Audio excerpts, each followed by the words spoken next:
So true. Good evening, messenger.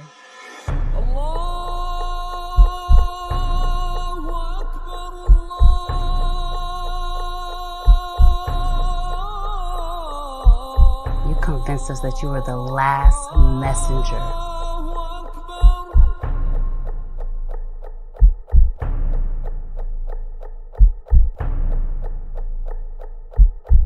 How many other bastard children do you have? You're watching America This Morning, America's #1 early.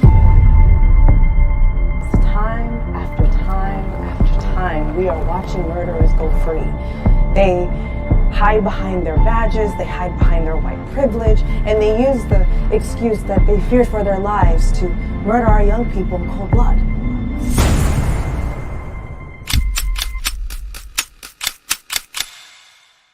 It's done.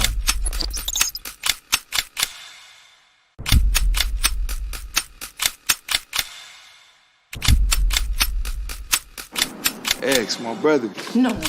Don't think about it. All you self-righteous assholes do is march and destroy your own communities. Killing me won't change a goddamn thing.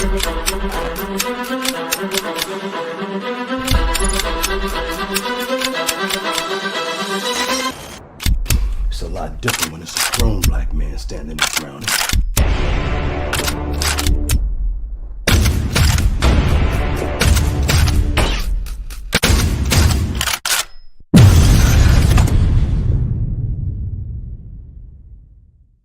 What?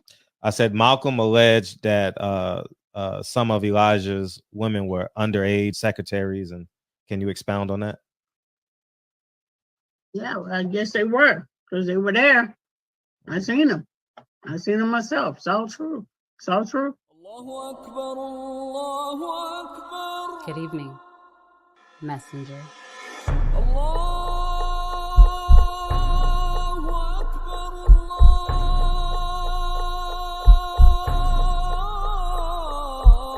You convinced us that you were the last messenger.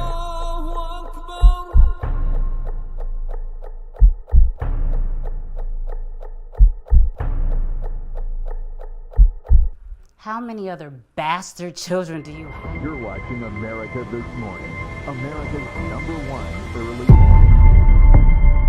Time after time after time, we are watching murderers go free.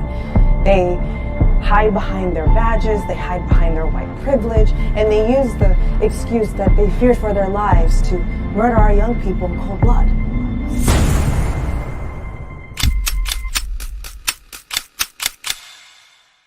It's done.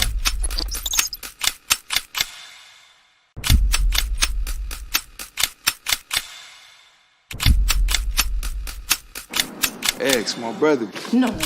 Don't think about it. All you self-righteous assholes do is march and destroy your own communities. Killing me won't change a goddamn thing.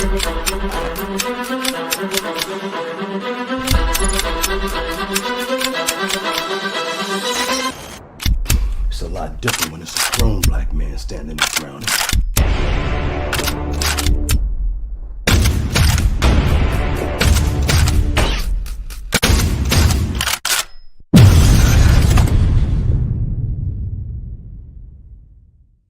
What?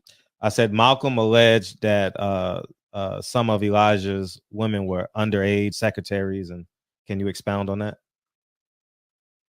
Yeah, well, I guess they were, because they were there. I seen them.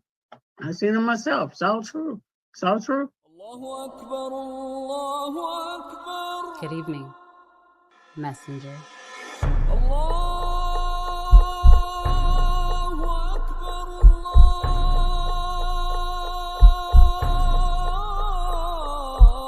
You convinced us that you were the last messenger.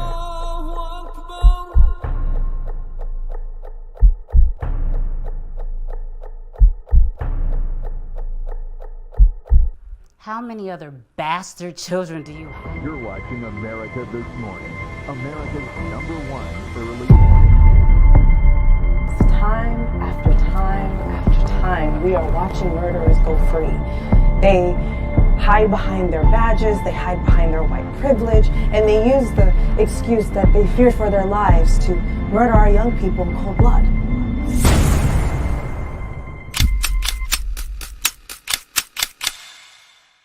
It's done.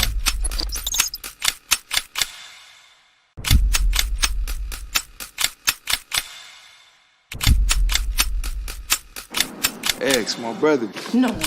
Don't think about it. All you self-righteous assholes do is march and destroy your own communities. Killing me won't change a goddamn thing.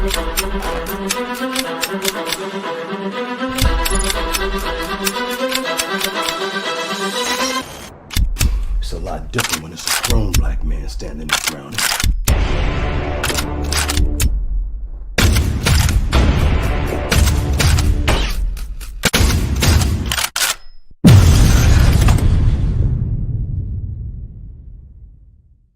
What? I said Malcolm alleged that some of Elijah's women were underage secretaries, and can you expound on that? Yeah, well, I guess they were, because they were there. I seen them. I seen them myself. It's all true. It's all true. Good evening, messenger.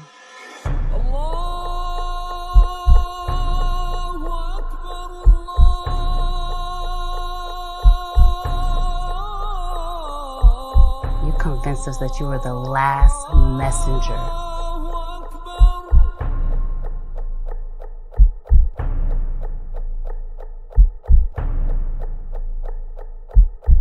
How many other bastard children do you have? You're watching America This Morning, America's #1 early.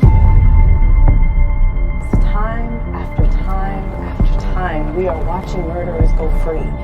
They hide behind their badges, they hide behind their white privilege, and they use the excuse that they fear for their lives to murder our young people in cold blood.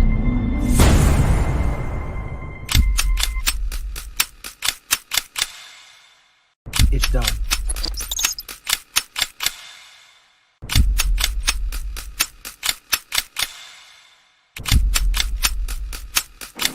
Eggs, my brother. No.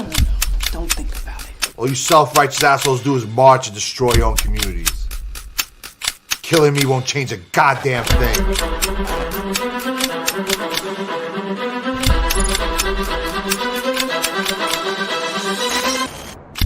It's a lot different when it's a grown black man standing there drowning.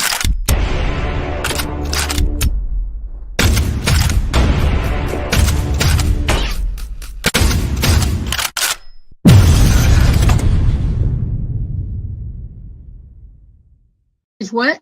I said Malcolm alleged that some of Elijah's women were underage secretaries, and can you expound on that?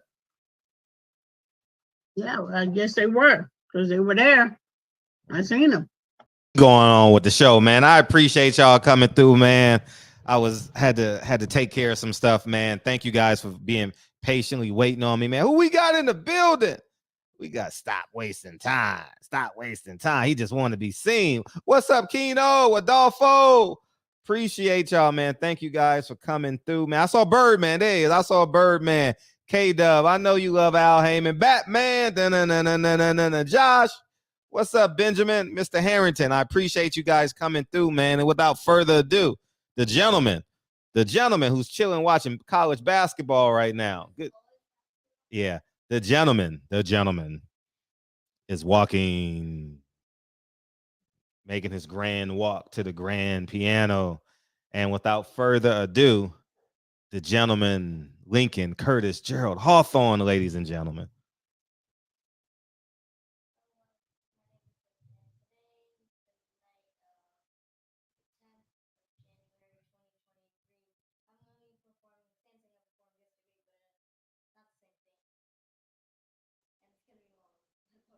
Okay.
Lincoln, Curtis, Gerald, Hawthorne, you amaze me every night.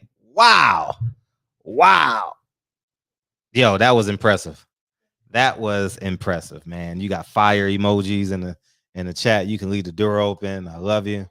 Yeah, you got fire emojis, big homie. Fire emojis. You see the fire, fire, Dylan, fire. Love you, dude. And man, wow, what a performance. Standing ovation in my Jeezy voice. All right, man. We gonna add this to the show, man, because thank you, Josh. I haven't been to boxing scene yet, so we're gonna go to boxing scene and see what the hell's going on in boxing today.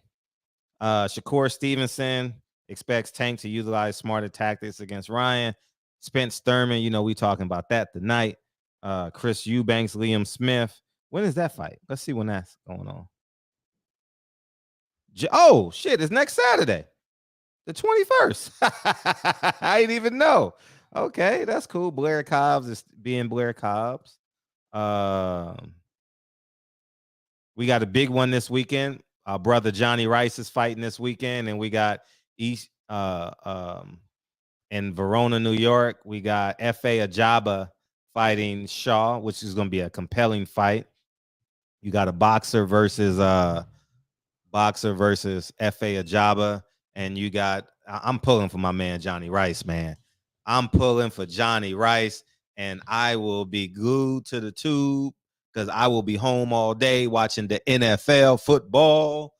So I won't be nowhere Saturday, but in front of my TV and having a great time like many of y'all, right? So it's a really good sports weekend. And Sunday I will be doing the same thing, sitting in front of my TV watching NFL football all goddamn day long. So I'm sitting there watching Kansas and Oklahoma right now. Oklahoma done gave up the lead. They were just up by 4, but it is what it is, man. This Saturday in Verona, New York, the shop will be rooting for Johnny Rice. And as you guys know, the winner of the Fighter of the Year is Devin Haney. We will be sending him out the trophy and the $500 cash. I should start looking for trophies this weekend. Probably Friday, Saturday when I'm not doing the show. I'll do that, and I'll give you guys an update next week on how that's doing. And but we will give it to him by the end of February, and it'll be great. Well deserved. Went over to another country, went over to another network, created business for himself, created opportunity, and it is what it is, man. And at this present time, Top Rank is probably the most stable place to be because you're guaranteed to fight at least twice a year. You know what I mean? And in Devin's case, he fought the first week in June, because the first Saturday, the first thing I ever watched in his house was a Devin Haney fight. Keep it a buck. I moved in that Friday, and that Saturday night, I watched the Devin Haney fight against George Kambosos. That's literally the first thing I've ever watched here. And he won by unanimous decision. So that's where we're at with that. And so he definitely deserves Fighter of the Year. And you definitely can say Carissa Shields, and you definitely can say Dimitri Bivol, guaranteed. So I don't think you're wrong in either case. Devin literally went the furthest. So, but yeah, man, let's dive into what we're talking about, man. I just recall Errol Spence not ever wanting to fight Keith Thurman. Not in a million years. I mean, there's so many interviews and things that he said. And so in my right mind, and me being a man, Al Haymon put his manipulation sauce in this, man. And if Al Haymon is manipulating variables, we're never going to get the fights we want. What's up, Kane? There's no chance in hell we're going to get the fights we want when they're supposed to happen. Because if you look at this situation, he says April, right? Well, where is Devin and Tank gonna go? I mean, not Devin and Tank? Where is Tank and Ryan gonna go? Where are they gonna go? So you're gonna have 2 pay-per-views in April. You're gonna have 2 promotions coincide with one another. No, you're not gonna do that.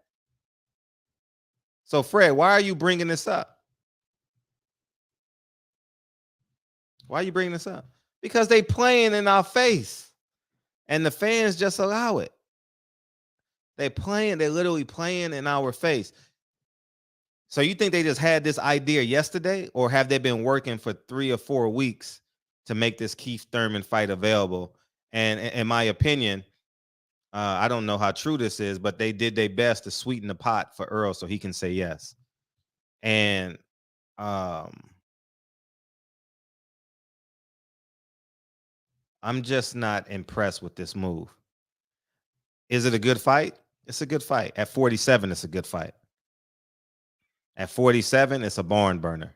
At 54, I'm not really too excited about that. I would have liked Errol at 54 to go fight a Sebastian Fundora and get some credibility. You know, you can't fight it. It's similar to what Tank is doing. Tank is fighting smaller guys and bringing them up, with the exception of Mario Barrios, but he shrunk him down to 40.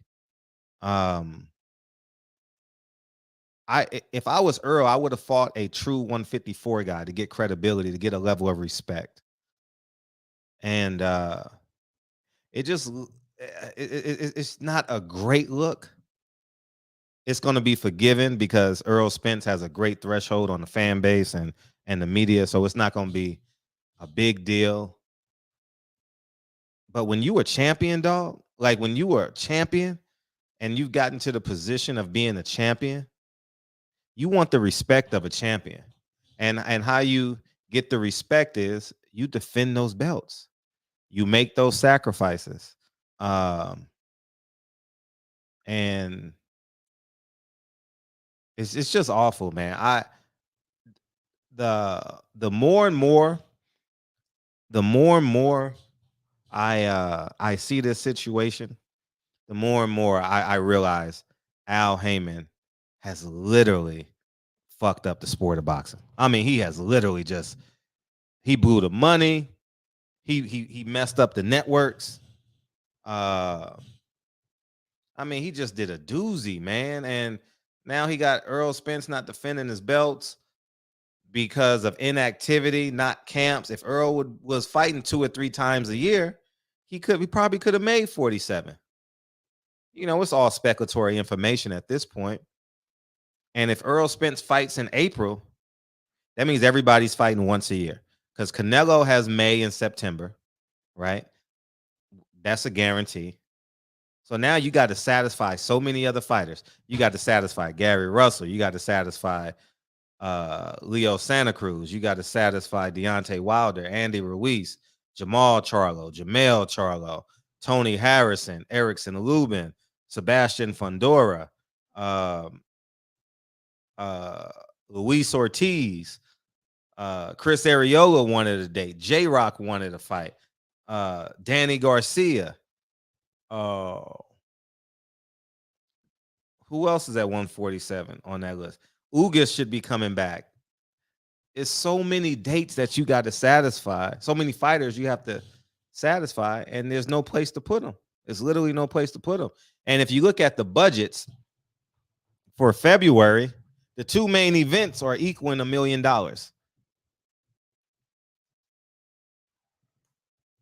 Listen to what I'm saying. The 2 main events will total $1 million on Showtime Championship Boxing. O'Shaquie Foster is fighting, not Vargas. Is that his name? Ray Vargas. Yeah, Ray Vargas. And Matthias is fighting Ponce for $510,000. And then you got Caleb Plant and David Benavidez.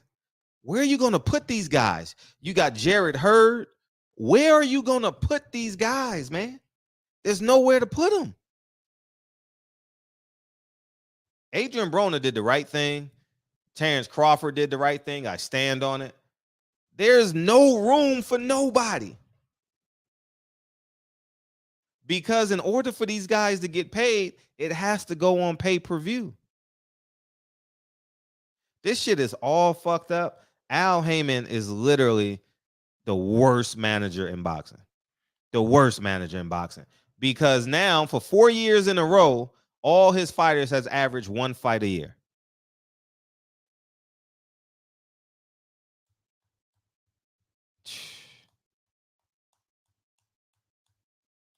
And the fans are going to suffer.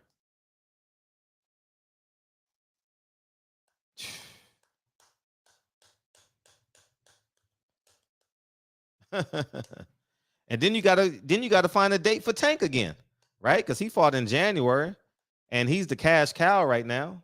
So you got to bring him back. But they lied to us. So see, it's so much manipulation going on. It's too much manipulation going on.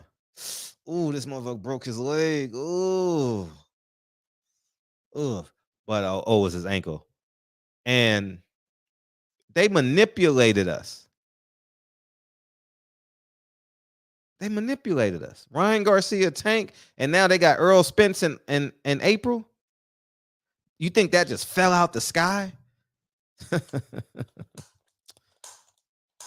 These fighters gonna thank me in a few years. They hate me now. Oh, Fred, man, Al Haymon is this. Al Haymon in 2019 is not Al Haymon 2023. All right, we got to get this through our thick skulls. It's over. It's over. Boots is with Showtime. Who you think Al Haymon is today? He's not the same person he was in 2019. And the fans are going to suffer. The sport is going to suffer. And it's just a tragedy, man. It's just a tragedy that Errol Spence fights once a year and he's not defending his belts. I don't know if it's going to be a 10-round fight. How you going to sanction the fight? So Keith Thurman is going to fight Errol Spence in a 10-round fight. I know they're going to make it 12. But it's going to be a WBC special attraction.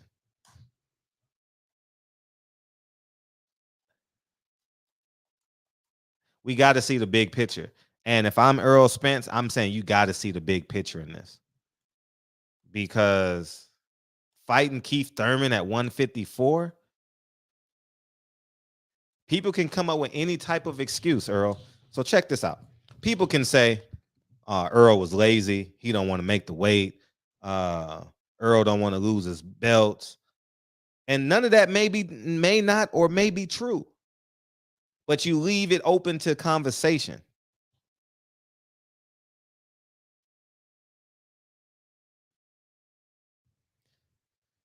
Man.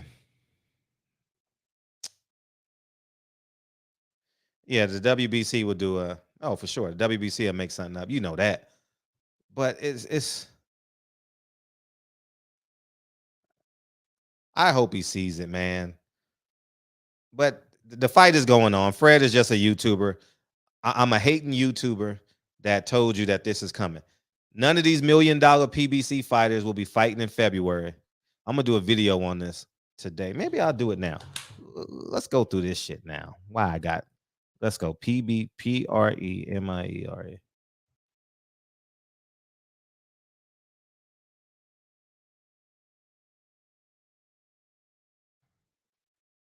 Fred's a hater. Fred's a hater. Well, I'm going to be a hater. I'm going to be the hater. Hating ass Fred. Hating ass Fred. Fighters. Let's check the fighters.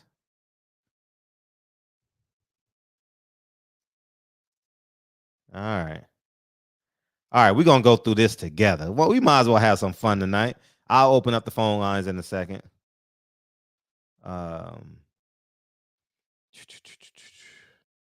These are all the fighters they got to satisfy that we know.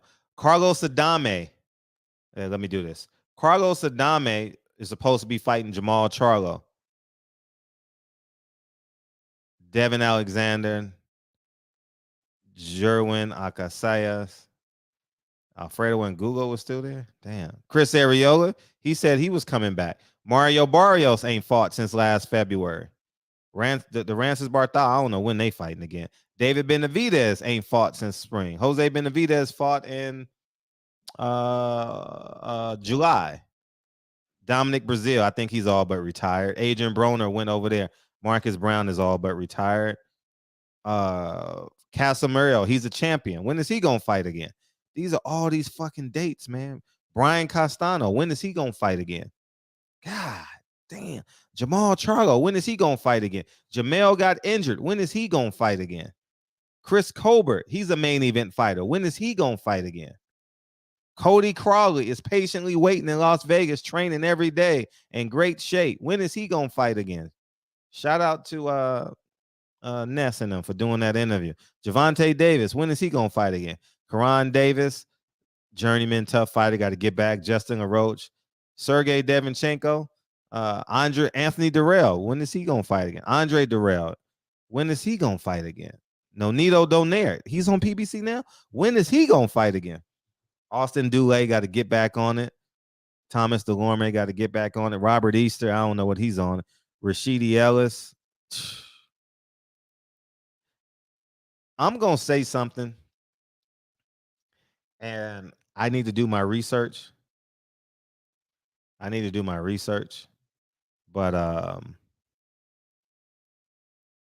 I think that I think Rashidi Ellis' opponent was on something.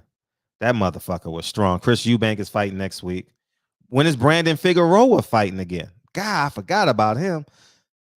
Javier Fortuna. When is Stevie Fulton fighting again? When is Sebastian Fundora fighting again? Danny Garcia fighting again. Mikey Garcia is retired. Hector Garcia just fought. Terrell Goucher.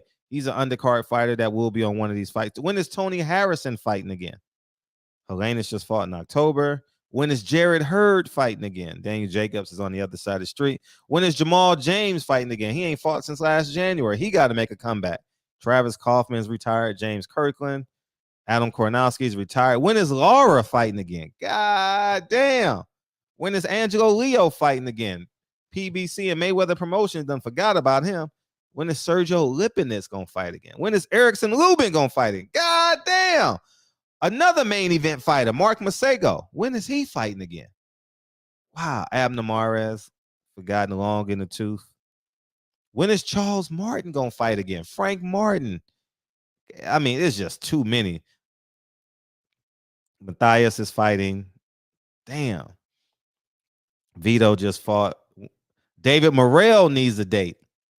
He's a main event guy down there in Minnesota. Let's keep Luis Ortiz. Manny Pacquiao's gone. Pascal is gone. Whatever happened to Brian Peralta? Caleb Plant. Sean Porter is retired. Victor Posto may be retired. When is Darwin Price? He's undefeated, basically, man. He got a bad thing. Peter Quillen, he's all but retired. Eduardo Ramirez, don't know. Abel Ramos, he's a co-main event fighter on some. Regan Dial is fighting next Saturday. Rivera just fought. Daniel Roman, I believe he just retired. When is Roley fighting again? God damn, Rosario's all but retired. Andy Ruiz. When is Gary Antoine Russell? Gary Antonio Russell just lost. Gary Allen Russell Jr. When is he fighting? Frank Sanchez, Leo Santa Cruz, Earl Spence, Joey Spencer. Stankonia just got injured. Selecki, when Keith Thurman, Austin Trout, he's fighting. Caleb Truett retired. Tim Zhu, he got to find a date. Ugas got to find a date. Jose just lost. Jesse Vargas is retired. Ray Vargas is fighting. I don't know this guy. Rasheed Warren, I don't know if he's coming back. Gerald Washington's been training every day with Malik Scott. Deontay Wilder, when is he fighting? Julian Williams, God. So I said all of that to say, it's not enough dates, y'all. And we sitting here playing with it. Earl Spence is fighting once this year. There's not enough room for him to fight again. Wilder said he wants to fight 3 times. It can't happen on PBC. It's literally impossible. Literally goddamn impossible. And we just sit and just take it. And now we getting champions not defending their belts. This is all a game of Al Haymon charades, man. Listen, when you say, and I'm saying this to Errol Spence and his team directly, when you say you're not fighting a guy and then you're fighting him in a higher weight class for a non-title fight, it's not the best move. It's not a bad move. You're going to make millions of dollars. It's going to be a competitive fight. But there's something there. Like, it doesn't add that all in, like that all in feel, like all money in, like Nipsey Hussle. The fight doesn't have the respect that it deserves. It doesn't. And it's all Al Haymon.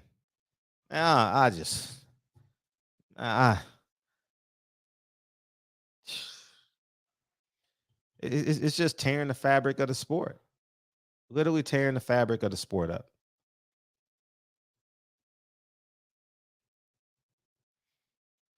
It's going to be a competitive fight. I think Errol wins coming down the stretch. Keith Thurman looks good for 5 or 6 rounds. Errol Spence wins 6 on. Errol will be in better shape. Tony, he's going to run a little bit. I want to see how they're going to justify the 12 rounds, though. I really want to see how they're going to make this a 12 round. It has to be a 12-round fight because it's the main event. I want to see how it's going to get done. I really want to see how this is going to get done. And so sit back and enjoy it.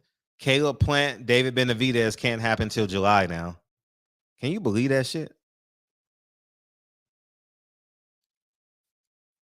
Caleb Plant, David Benavidez can't happen. When is the last time David Benavidez fought? Let me find out. I think it was early in the year.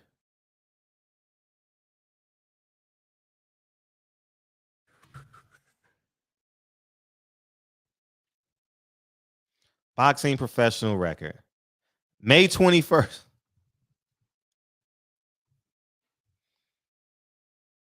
May 21st.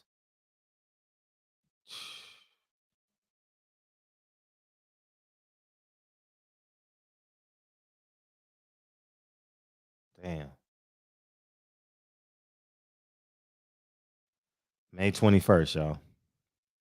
It'll be another year before David Benavidez fights again. May 21st. And he fought David Lemieux. Beat the living breaks out of that, man.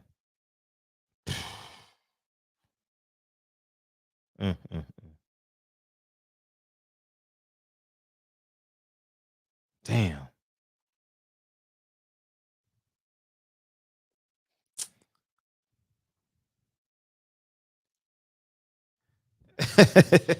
Do y'all see what the hell is going on? David Benavidez, approaching his prime, is fighting once a year.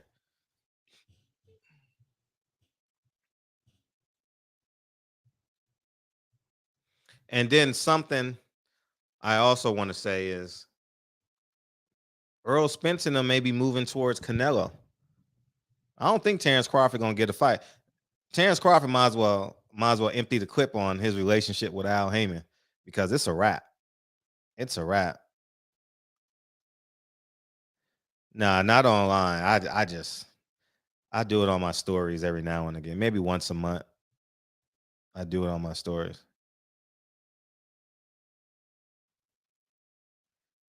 We got to do something. We got to do something. They got Skittles gummies now, y'all. Damn, they just, man.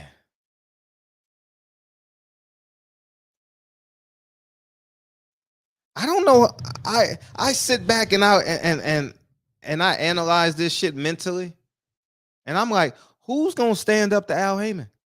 How the fuck are you fighting once a year in your prime, and your contemporaries on other networks are fighting minimum twice a year? And you say, oh, it's not a big deal. You times that by 3 years in a row, that's 3 paychecks you didn't get.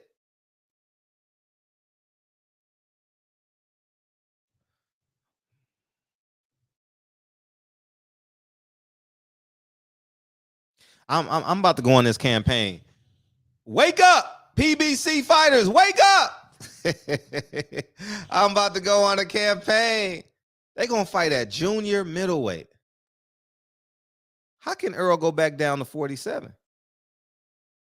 That's going to be tough, man. That's going to be tough. And here's another thing what PBC fighters got to understand. It was all good a week ago. I'll give Haymon credit. He was great before COVID. 2019, he was great in terms of, paying the fighters, I assume, right, from what I hear. But in terms of servicing the fans, it hasn't been great. But the fans don't understand, because you also got to understand the people that have YouTube channels are fans. You understand what I'm saying? So they're not going from a journalistic perspective in terms of what's the right play, what's the right move. You understand what I'm saying? So they're coming from, this is my favorite fighter and I must protect him. Whereas I am like, even if you are my favorite fighter, I got to tell you the truth. I don't know how this is going to play out, though. I don't know how it's going to play out in terms of what's next. So Earl is going to stay at 54. He should just move up and fight Sebastian Fundora. Kill his dreams. But they're not going to do that because they want Sebastian Fundora to get one of them vacant titles when Jamel Charlo. All this shit is predetermined. If these guys keep winning, all this shit is predetermined.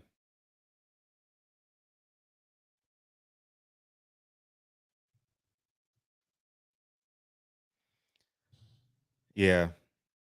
Errol Spence is more likely to fight Canelo than Terrence Crawford at this point. No doubt about it. No doubt about it. Definitely. Why would he go back down to 47? There's no one on the PBC side to fight at 47. What's the point of going back down? There's only one fight to fight at 47, and that's Terrence Crawford. That's it.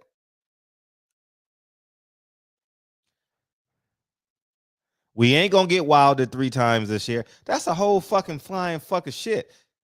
How many times we gonna get Wilder this year? Once? And we just sit here. Ha ha ha ha ha ha. No, it's all fucked up.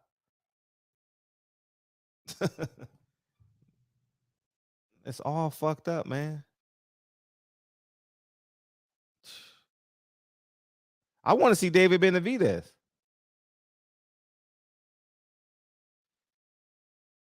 Yeah, they put in an exemption for him. So he will remain the champion at 147, and he's going to go up to 54. But there's only one fight at 47 he can go back down to. There's only one fight. He's not going back down there to fight Jerron Ennis.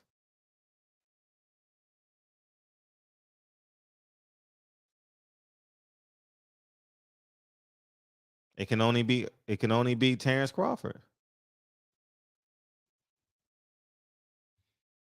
Oh, man.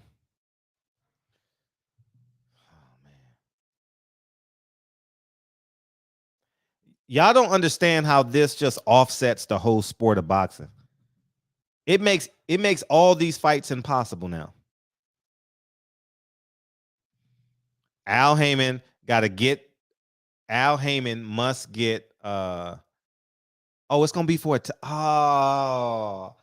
that's how they gonna do it. They gonna make this shit a title eliminator. It's gonna be a WBC title eliminator. Watch. That's what they gonna do. But if Errol Spence move up to 154, then he already promised Errol Spence a title shot in his next fight.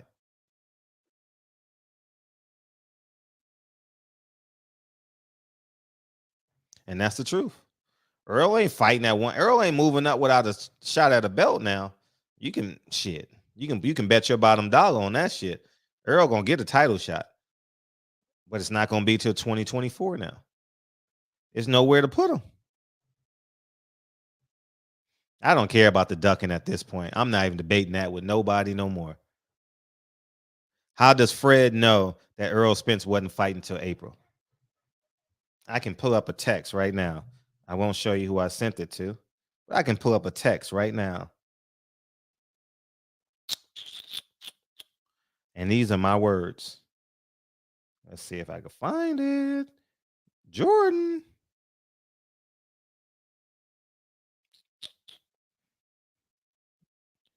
Man, it's been a long time.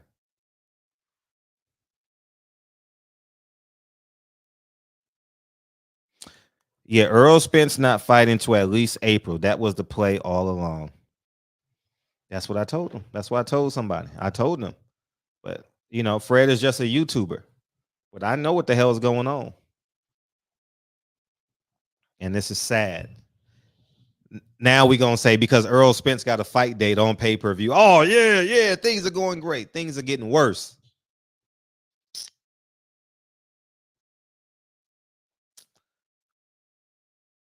But like I said, when you have YouTubers that are fans, they're not gonna lift the sheet up. You know what I mean? They're not gonna look behind the wall and see all the roaches. You will have to pay $80 to see any A-level fighter on PBC. It's the only way. It's the PBC way.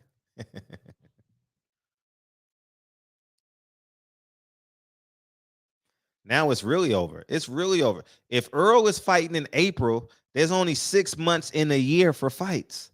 Canelo has May and September.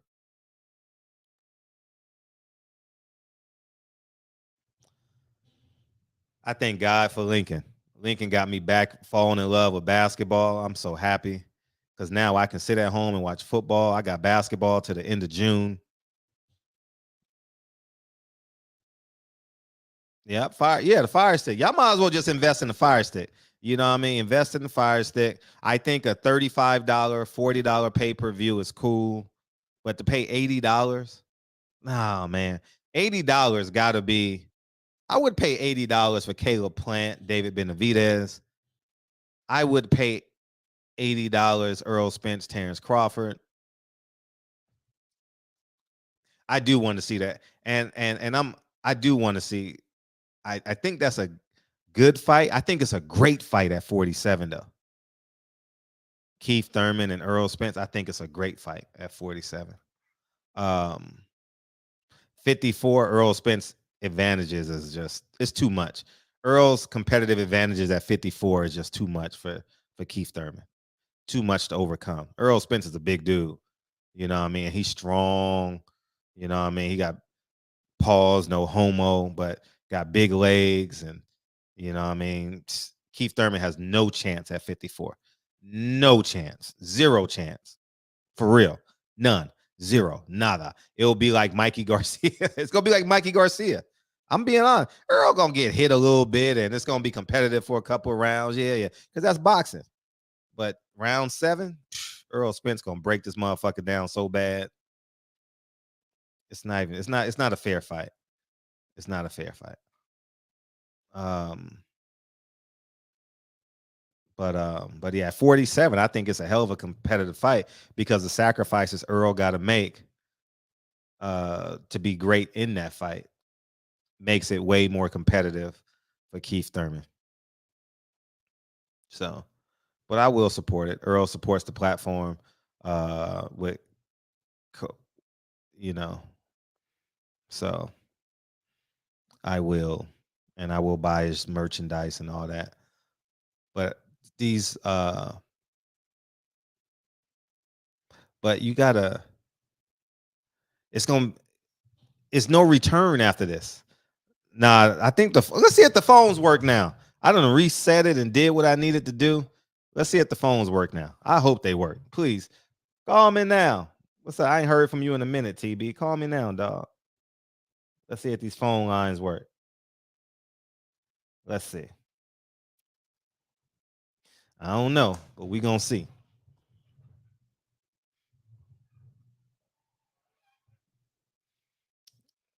Man, he gonna beat the brakes off of kid. Man. I mean, we're literally watching this fight. Let's see if it works. Let's see if it works. TB, what's up? Man, how you feeling, man? I'm feeling good, man. Yeah, I know. Can y'all hear him? Can y'all hear him in the phone? Please, I hope they can hear you, dog. Because my phones ain't been working, man. Everything good though? Happy New Year's, man. Yeah. Life's good. You got a girlfriend now, huh?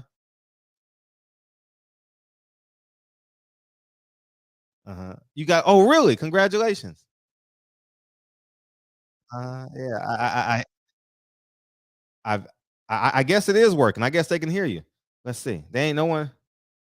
Hey, Champion Heart, can y'all hear him? Oh, they can't. Oh, they can't hear you, dog. Damn.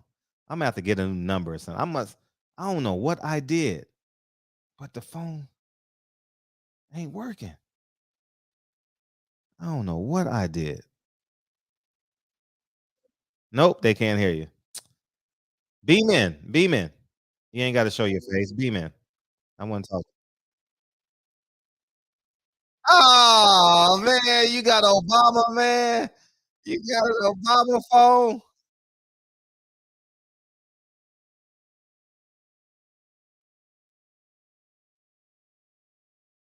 Oh, see, you gotta get a headset. All you gotta do is get a headset. Yeah. So you ain't gotta use the mic. Man, somebody beam in and holler at me, man, and voice your opinion on Errol Spence Terrence Cry. They can't hear you, dog. So I gotta close the line. All right, for sure. All right. Thank you, dog. All right, man. I don't know what I got to do, man. I done did everything to try. I heard him when you first answered. You did? See, y'all playing with me now. I don't know what the hell is going on. But in the meantime, between time, yeah, Birdman, you was right. You called it. You about to get your David Morrell on, huh? He's a hell of a fighter too. He gonna fight twice this year. They gonna figure that out because he's inexpensive. You know, you were dead right about that. You can hear, but it went out. Damn, you could hear when he first came on. What's good, Mr. Henderson? Man,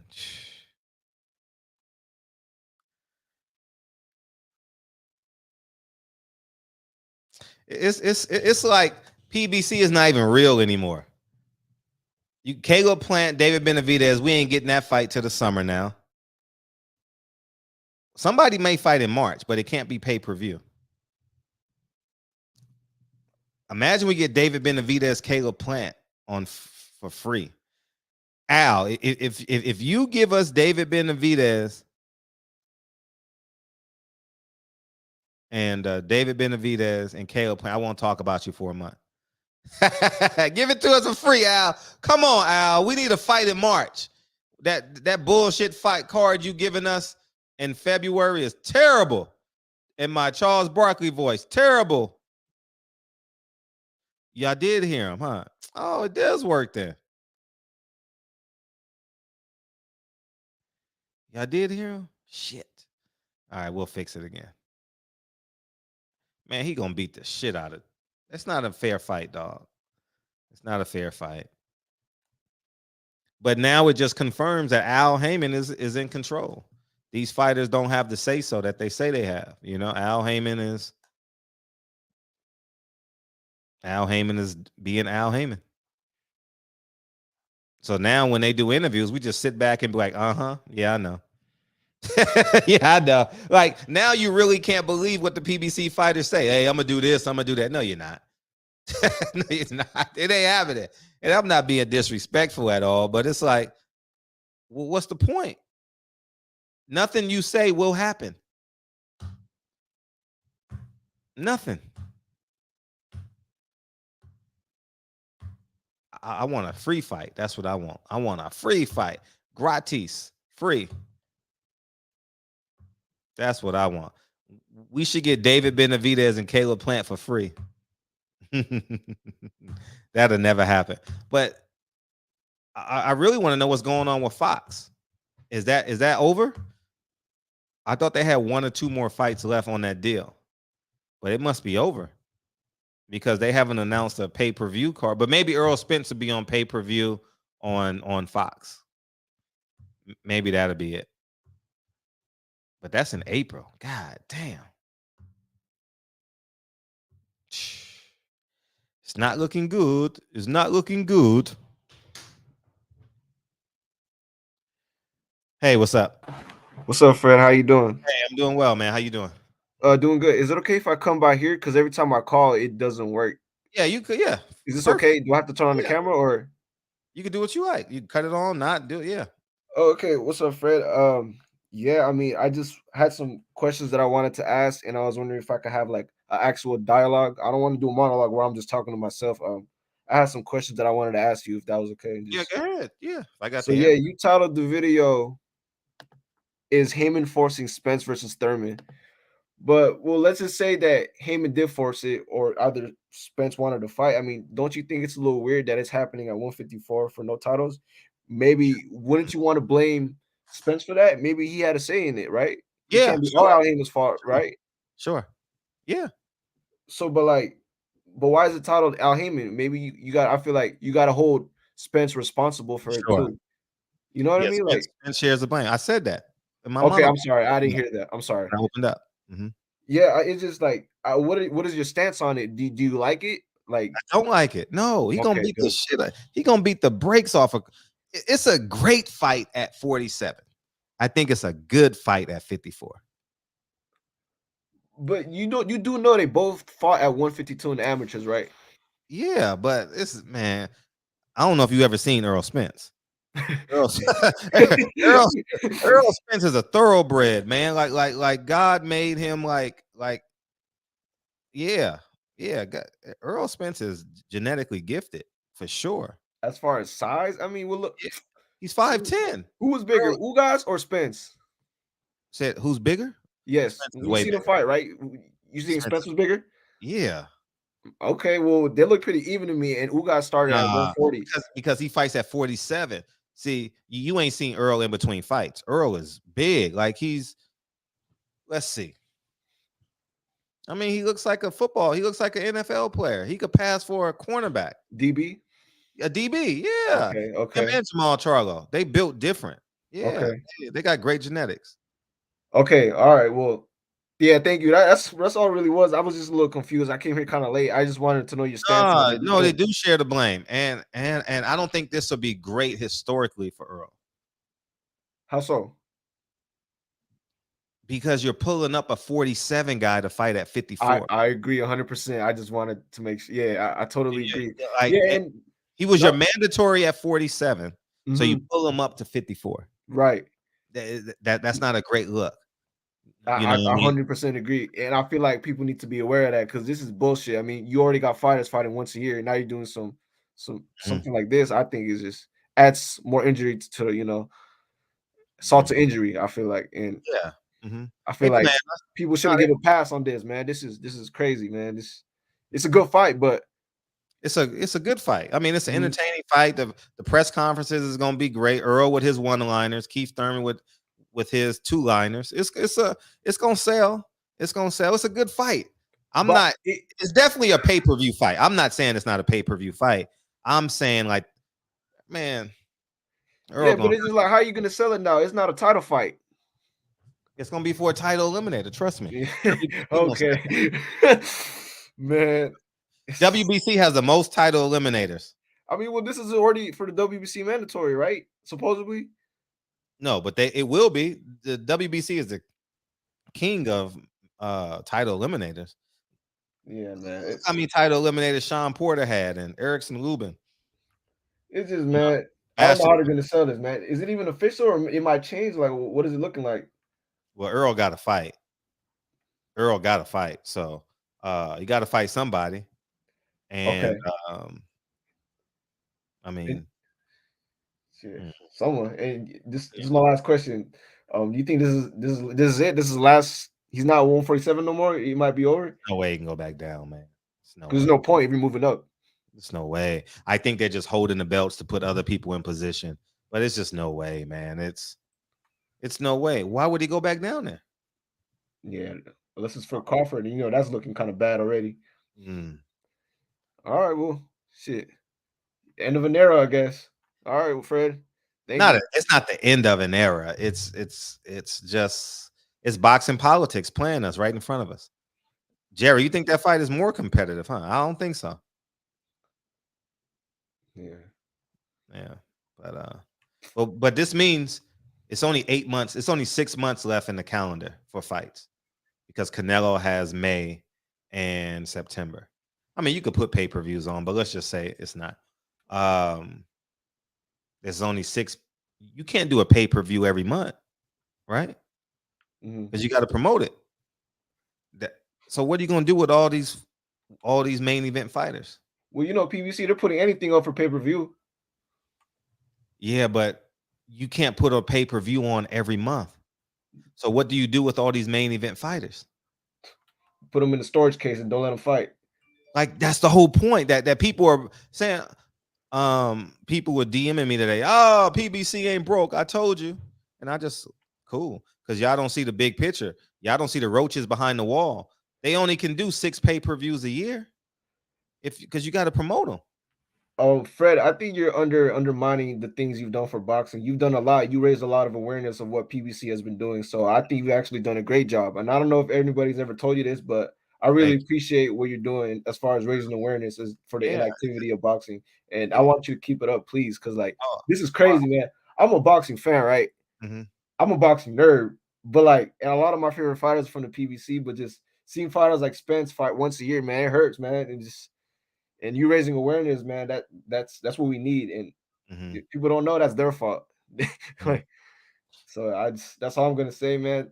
Thank you for letting me come through. I tried to call in, but it's not coming through. I got to fix that. All right, then, Fred. Keep it up. All right, thank you. Champion Heart, what's up, big dog? Champion Heart, what it do? Salute Fred and family in the chat. Don't want to say that I told you. I told you so. Spence will fight Thurman, and you will be at that fight because they got to put that fight in Texas. I don't think they can put that fight in Vegas. I think they got to put it in Texas. So let's see what date is available in Texas. Let's go to, what's it called? Arlington State? No, Cowboy Stadium, right?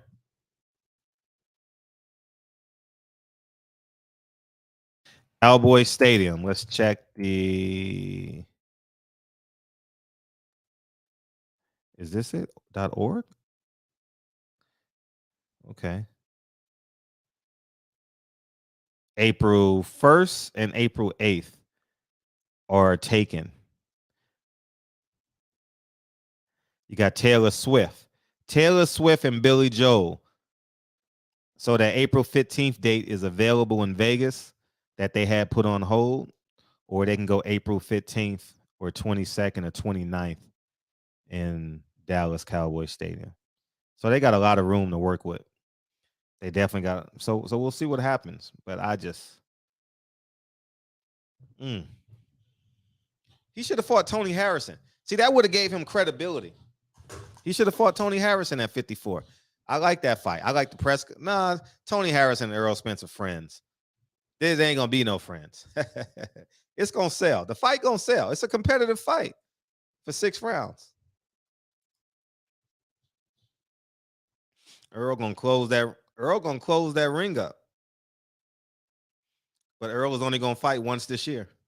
That's it. Errol can't fight twice. Because the next pay-per-view gotta be in June. Then the next pay-per-view gotta be in July, August, then October, then December. So there's only literally 4 more cards they can put on with the pay-per-view. You understand what I'm saying? Because they got to promote it. Now, unless they do it every month, I don't know how they're going to pull that off, charging people $80 every month. I think that's really impossible. Yeah, Keith is athletic. He's a professional fighter. He's an elite fighter. I agree. What's up, Born Hustler? Yeah, but Keith Thurman is washed up. I don't know if he washed up, but Earl is just levels above him right now. He couldn't even give a 40 guy out. What's going on with Shakur Stevenson We can't hear you, dog. I said what's going on with Shakur Stevenson, the best defensive fighter in boxing, top 10 pound for pound fighter, a top 3 most skilled fighter in boxing. Who he fighting next? He's supposed to fight the guy that Lomachenko lost to, right? Another blowout, 12-0. Mm-hmm. Yeah. It's just too Yeah. easy for him, Fred. A focus Shakur. It's too easy, Fred. He's different. You know he's different because you said in the video. You said a focus Shakur. What'd you say about 135? You said that's his division. He's the most God gifted. He's the most physically gifted. But I'm going with Devin Haney's discipline though. Like I'm just keeping it a buck. This man was standing beside a man that got killed. He shouldn't even been there. You know what I mean? And the videos that I saw online, you know what I mean? It's just shout out to Meek Mills and Kevin Hart donating 7 minutes. That's a great move by them. Great move. So he got to up his discipline. I think he got to move out of Texas. He got to go to Vegas and train in Vegas, get great sparring, train at the top ranked gym, be around boxing, because in Texas, he's doing too much partying. H-Town, Fred. You know what I mean? H-Town. That's what, you know what I'm saying? Well, you got to do what you need to do so you can do what you want to do. Yeah, but Shakur, man, he different, Fred. A focus Shakur, he different, Fred. I'm telling you. Like I said, besides Terrence Crawford, Shakur Stevenson is the most skilled fighter in boxing. I mean, you got a lot of skilled fighters. Shakur is like that. He has a total package, right? And the total package can get beat. If they were to fight today, I would take Devin. I'm just keeping it a buck. Do I think Shakur is more natural? Sure. But Devin is going to do the work. You know, Shakur is going to say, "Oh, can we make the fight at 37?" And because he lost his belt, he wasn't in position for the mandatory. So now he got to work his way to get a mandatory. So he shot himself in the foot. Well, also Bill Haney was capping on the internet talking about they can move Shakur in front of Loma. You know what I mean? He was doing all that. He asked Shakur. I'm saying, but Fred, this is what he said to Shakur. I know you seen the interviews or whatever you heard about it. I didn't see it. I heard about it, but I didn't watch it. Yeah, and then he came back on H Money shit and everybody clowned his ass. Bill was capping. He was capping. Well, he's a promoter. He can lie. Promoters lie. But I will say this. That's a hell of a fight. It's a pay-per-view fight. I think it goes down to rounds 11 and 12.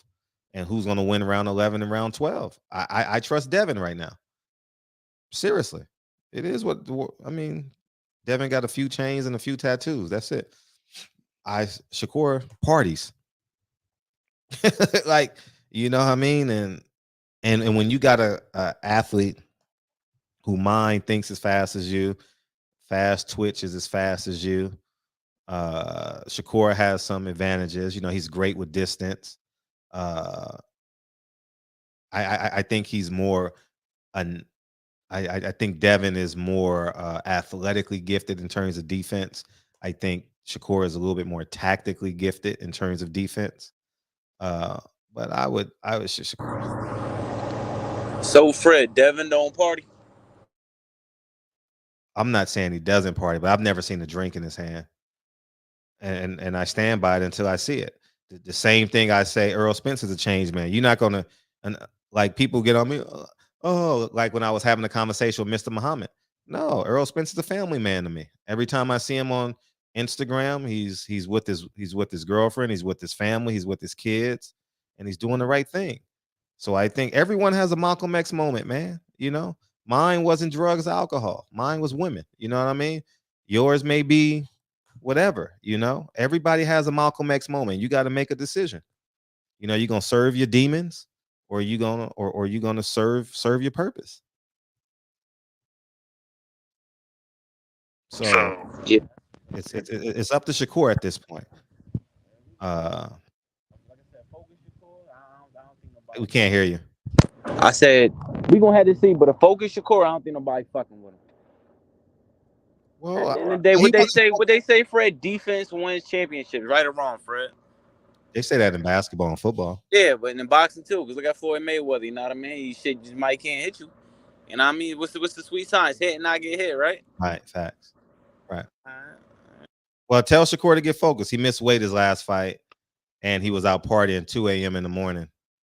You know what I mean? I'm not saying that other fighters don't do it, but we know what comes with it. Yeah, that's a fact. All right, Fred. Appreciate you. No, thank you, man. Welcome back anytime. I bet. I appreciate it. Yeah, I mean, I think the world of Shakur. I'll tell him. I think the world of him. But when I see him in Houston, that's not a focused Shakur Stevenson. If I see him in Vegas training or with Terrence Crawford training in Colorado, that's a focused Shakur Stevenson. Like I said, when Shakur is around Terrence Crawford, he's on it. I like that combination. When he's in Houston playing around with Jay Prince Jr. and I see them in cars, and now that we know what's in Jay Prince Jr. cars, he got, you know what I mean? Y'all saw the videos, you know, and I'm just not a fan of that. Because living a boxer's lifestyle is part of your promotion. That's the lifestyle. That's why Kobe was different, right? That's what it was. So you got to separate yourself from the pack. And Shakur is more gifted than the fighters he's fighting. But when you come up with a motherfucker that's as talented as you and that's made the 100% commitment, it's tough.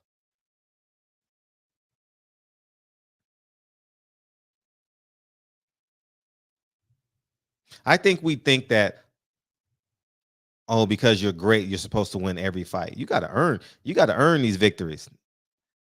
It ain't like, I mean, you have a competitive advantage, but you still got to go out there and earn it.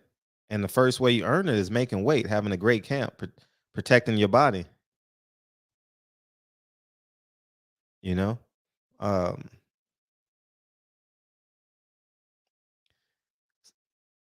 See, I have no desire to be around these fighters and hang out with them or nothing like that.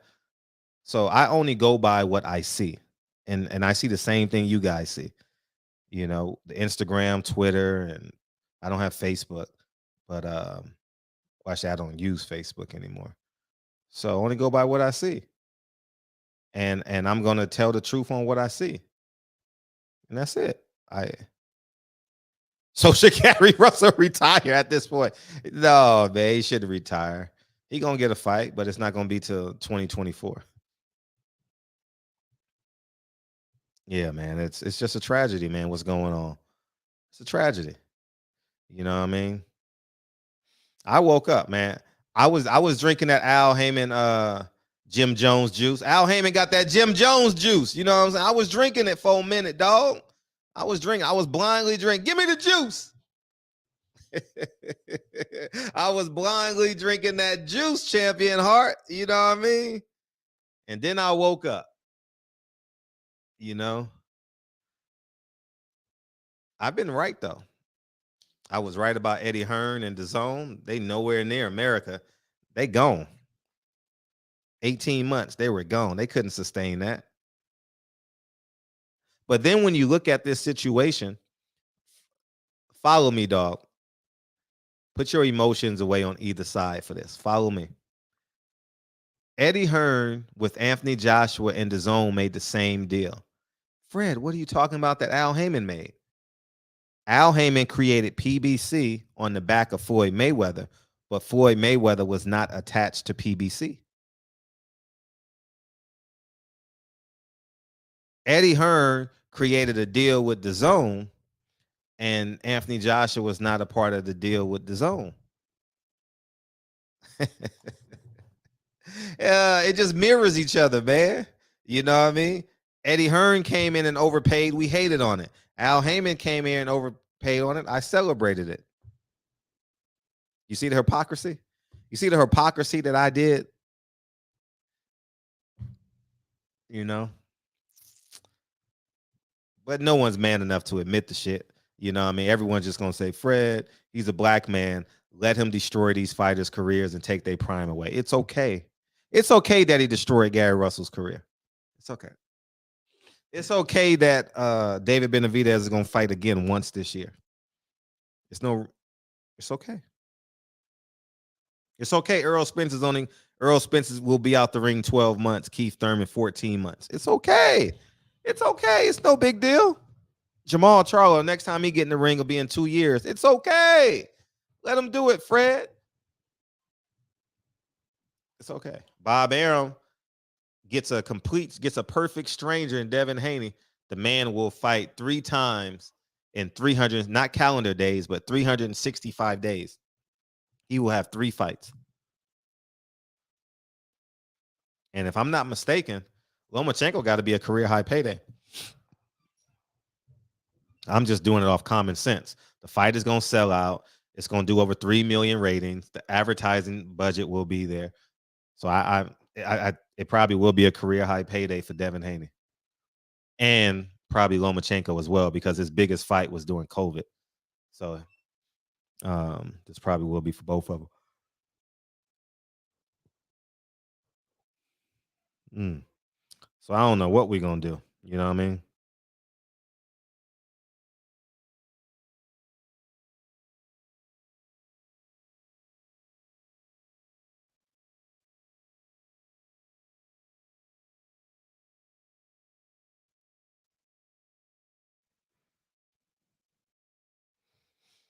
Oh, man. So sit back and be disappointed all year. There's 2 fights I think PBC will make this year that will give us a sense of satisfaction. Deontay Wilder, Andy Ruiz, Caleb Plant, David Benavidez. I believe we will get those fights. Will we get Reese Alim versus Stevie Fulton? I don't know. I don't want to see Brandon Figueroa again. I want to see Reese Alim versus Stevie Fulton. He ain't fighting anyway. Al Haymon ain't going outside, as you guys can see. Al Haymon never goes outside for a fight. Have y'all noticed that? He never goes outside of himself for a big fight. Never. Not when he's in the lead. Deontay Wilder was behind, right? On the 3rd fight. Never goes outside. Insane. It's a tragedy, man. This is a stone cold tragedy, dog. Yeah, Broner made a great. Broner literally is a superhero at this point. Tank versus Cruz too. Damn, he's gonna be on the undercard of. Well, you got 2 black fighters on the main event, so that means Pitbull Cruz 100% will be the co-main event. 100% Pitbull Cruz will be the co-main event on Errol Spence. Why, Fred? How do you know that? Common sense. You got to bring in another fan base. That's it. 100%. He will be, not unless they go with a big fight, but I think he will be the co-main event. Because Errol Spence and Terrence Crawford got to get Errol Spence and Keith Thurman got to get all the money. So you won't see $1 million fighter as a co-main event. Frank Martin may be the opening bout or the second bout. Maybe they can get Chris Colbert, because they got to get rid of Chris Colbert. I shouldn't say get rid of him, but they got to. Chris Colbert's not even 30 yet, right? And his career is all but over. Huh. Think about it. Chris Colbert's career is over. There's nothing Chris Colbert can do that can gain your trust back. He's not a knockout artist. He's not disciplined in between fights. He doesn't show up in between fights, so you lose track of him. He doesn't keep himself current. He does nothing memorable. So literally, Chris Colbert is like a forgotten man. He's not going to wow us when he fights. Yeah. It's all but over for him. Richardson Hitcherson did the right thing. Went and got that went and got that white man money. Great job, Richardson. Saved your career, man. The reason why Adrian Broner has a main event in Atlanta, which he's been wanting, and he has a clean date. Adrian Broner has a clean date, which I think is beautiful. You know, no competition. He's Showtime ain't.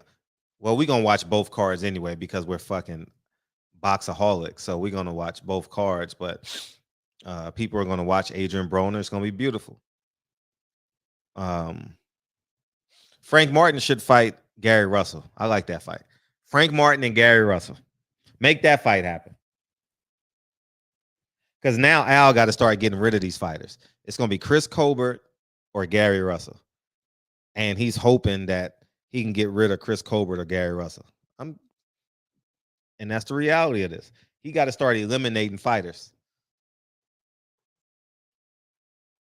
Who Danny Garcia going to fight at 54? Danny Garcia don't want no tough fight at 54.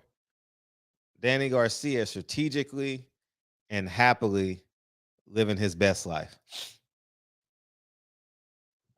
Who he gonna fight? Tony Harrison? I think Tony Harrison will pick him apart. I think Danny Garcia arms are too short for elite 154s.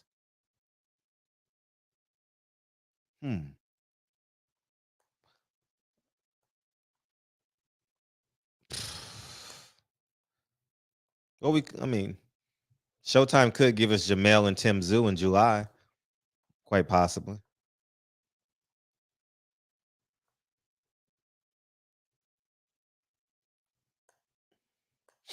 AB's gonna make weight, but they fighting at a catch weight this fight, right? So he'll be solid. I have no worries. Adrian Broner's gonna do what he need to do.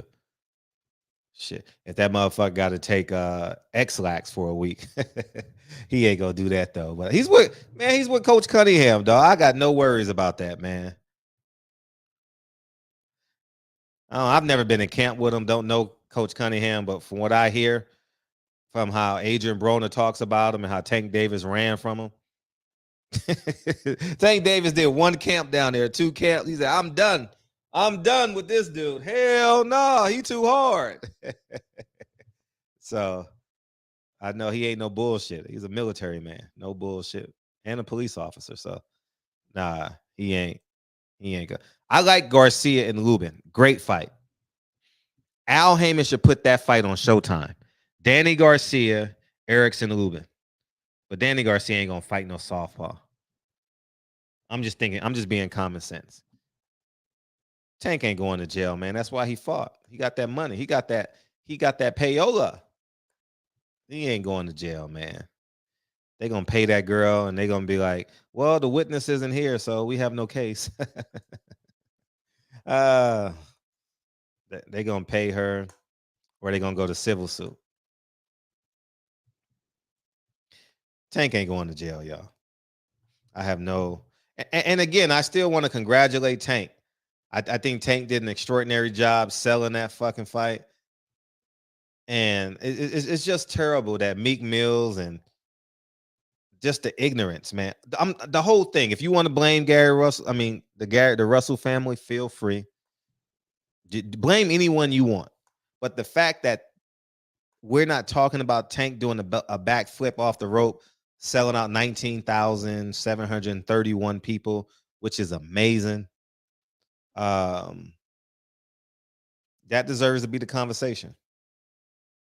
And it's not. So I give him credit. He's had a week of redemption. Can he sustain it? Here you go. It shows up on both when I do it. I believe so, right? Yeah, it does.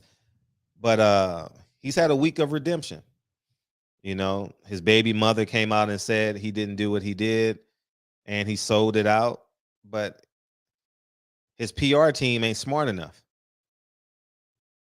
You know where I would have been on Sunday? I would have been in the biggest church in Baltimore. I ain't even gonna lie to you.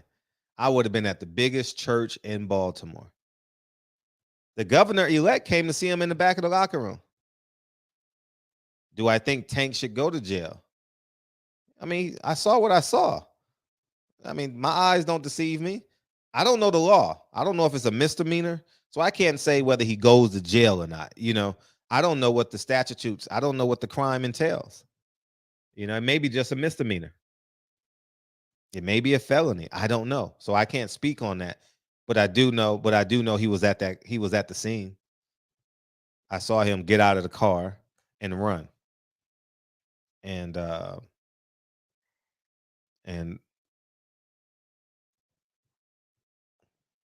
it's not a matter of jealousy. It's not Tank.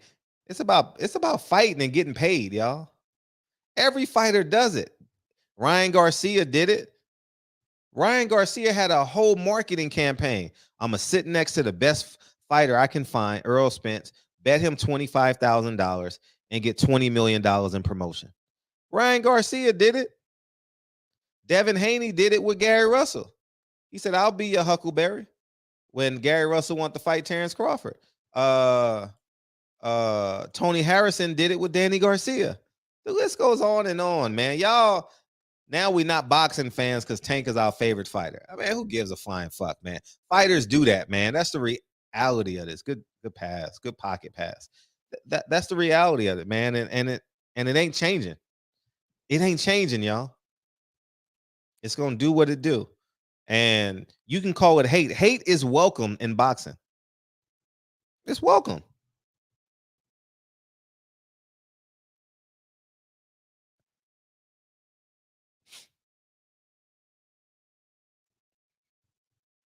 Yeah, hate is definitely okay. You know, so I ain't mad at him. At the next fight this Saturday, somebody's gonna, well, I don't know if it's this week, but somebody's gonna call out somebody this weekend. That's it.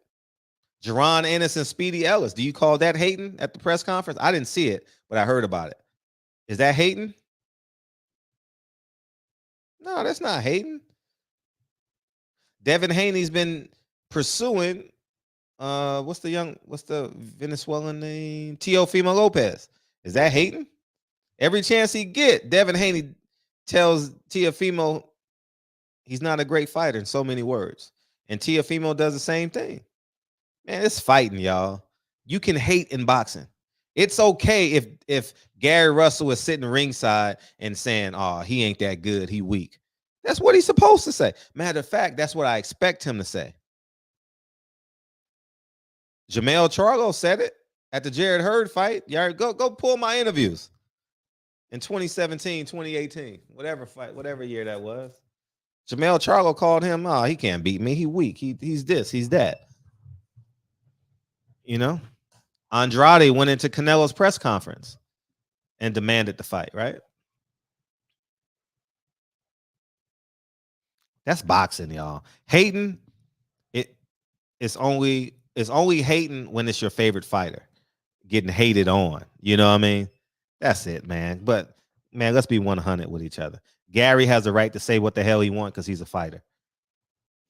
Ain't no rules. Wilder said he wanted a body. That's the ultimate hating, right? And I was like, yeah. To delete someone, you know what I mean? But I know that's the mindset of a fighter. I didn't think Wilder wanted to literally kill a man. I think that's just the mindset. You got to go in there to destroy somebody. You got to punch through. Like when you box, you're supposed to punch through the heavy bag, not to the heavy bag. When you punch someone, you punch through their skull. And Wilder has the ability to punch through someone's skull, you know? So what's up, Kyle? What's going on, Fred? What's going down, man? Chilling, dog. Your boy Errol, man. Tell us what you think. Oh, I'm sorry. Guys, you want to welcome congratulations on your stock. Oh yeah, that's normal, man. That's per usual. Hey, listen, nigga. Nigga. It's still nigga. Everybody not doing it, so it ain't normal. Yeah, that's per usual, man.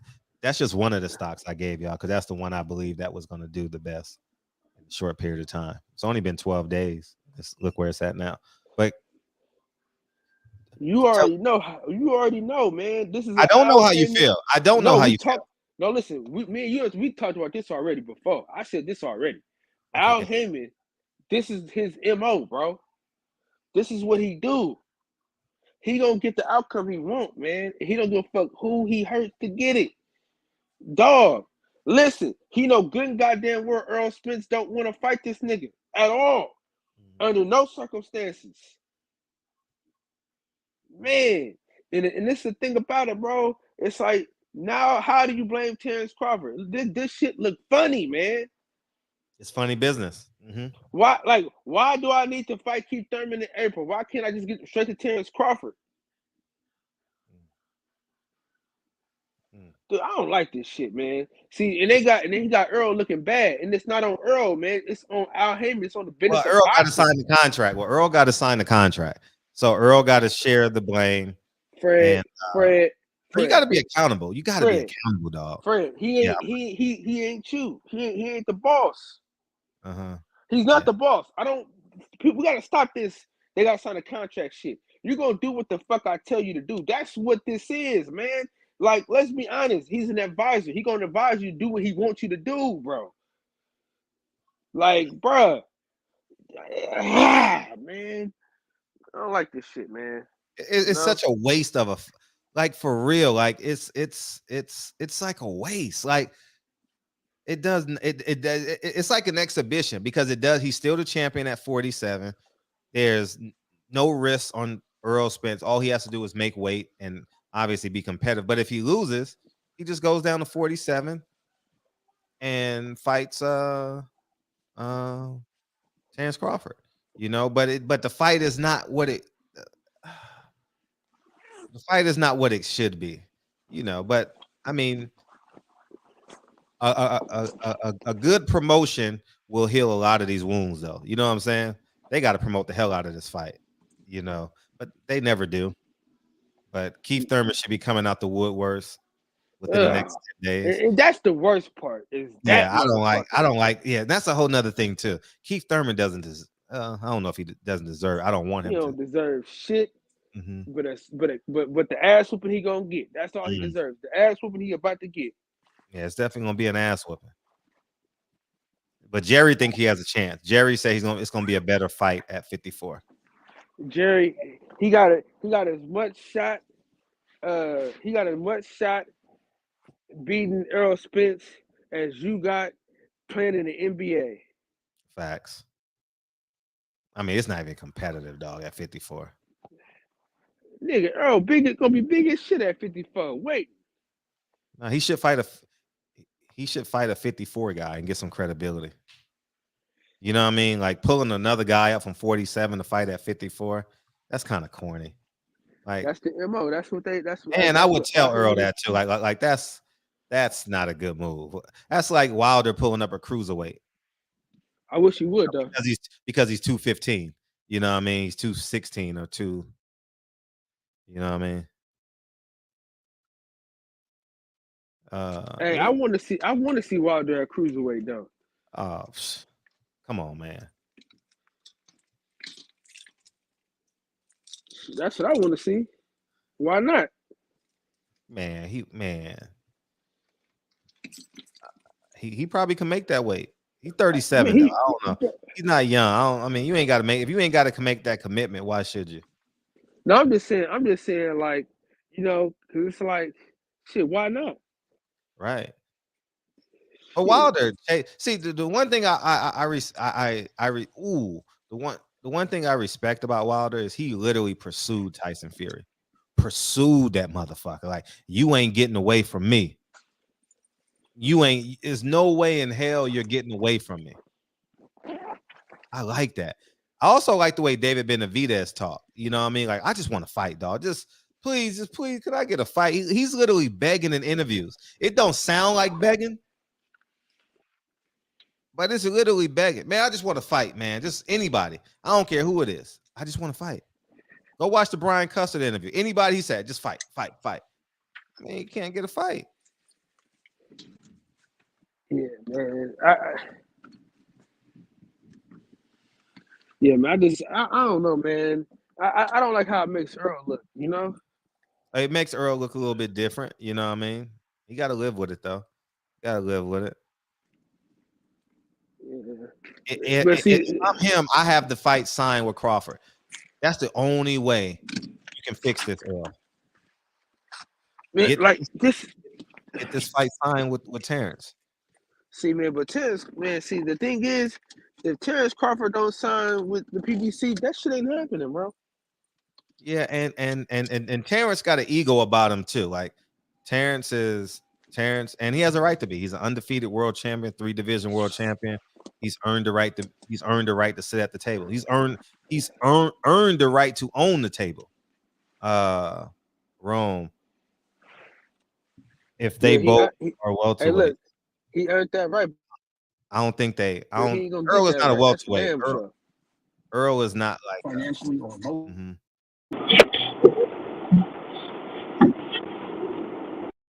But you're also a welterweight champion. You're a welterweight champion. So I think if you're I believe Earl want that. Yeah, I fight bad. Man, it's not a great look. It's not a great. Anthony got something to say. How is Spence Porney fighting Thurman at 154 if they both are welterweights? So fight at welterweight. That's like cheating the game. Like it's like a cheat code. You know what I mean?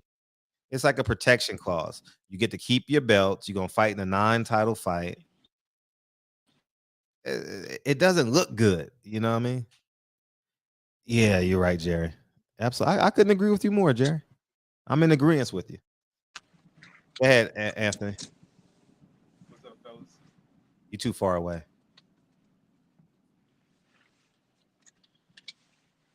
Go ahead, Anthony. All you. Can you hear me? We're gonna try. Oh, okay. Go ahead, so dog. where are we getting this rumor from? Where are we getting this rumor from? It's not a rumor. It's on ESPN. Just posted it, bro. That they supposed to be fighting at 154.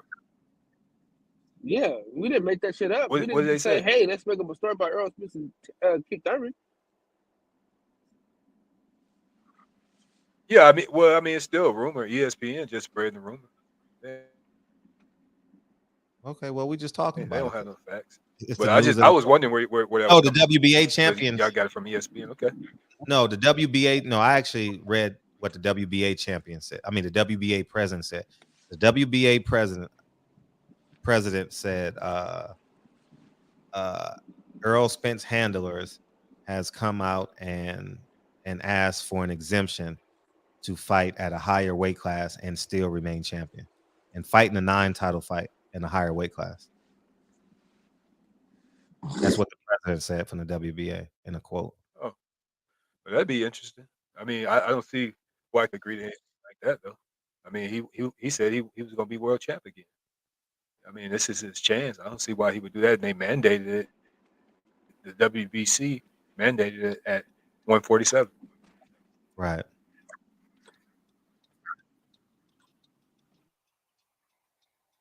But it's gonna be a non-title fight. Yeah, I don't believe it. I had to see that to believe that.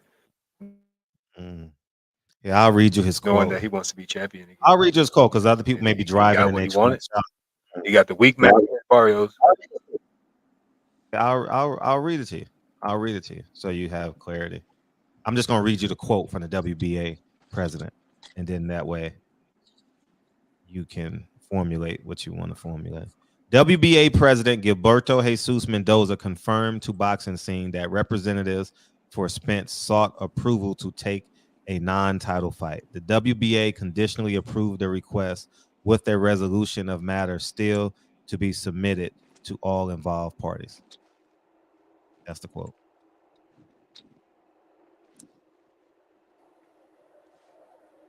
Yeah, I mean, I didn't get that out of that. I didn't get that he's gonna fight Thurman at 154. Out of that you just read, but I hear you. I mean, oh, I see what you're saying. It may be someone else at 54. It may be someone else. Yeah. Okay, that's great then. I like that. I would rather him fight a true 154 guy. If he fights a true 154 guy, he's That's the right move. Fight a true 154 guy, like Tony Harrison.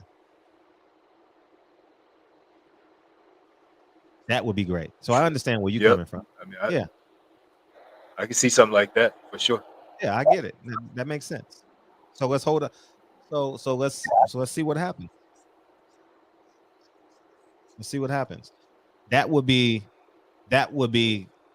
creative and it makes sense. Fight a Tony Harrison, fight a Erickson Lubin, get some credibility out of this. I don't think but you know what it is though. You know what it's too much like, Fred. What's that? Too much like Wright. It might happen though. It might happen. Man. Yeah, we'll see. Because just don't let it be a Simpsons fighter. That's all. Because Errol don't want to pay Keith Thurman. So you make a good point, Anthony. Make a good point. It may not be Keith Thurman. It may not be. It may be Tony Harrison. I would lean on Tony Harrison.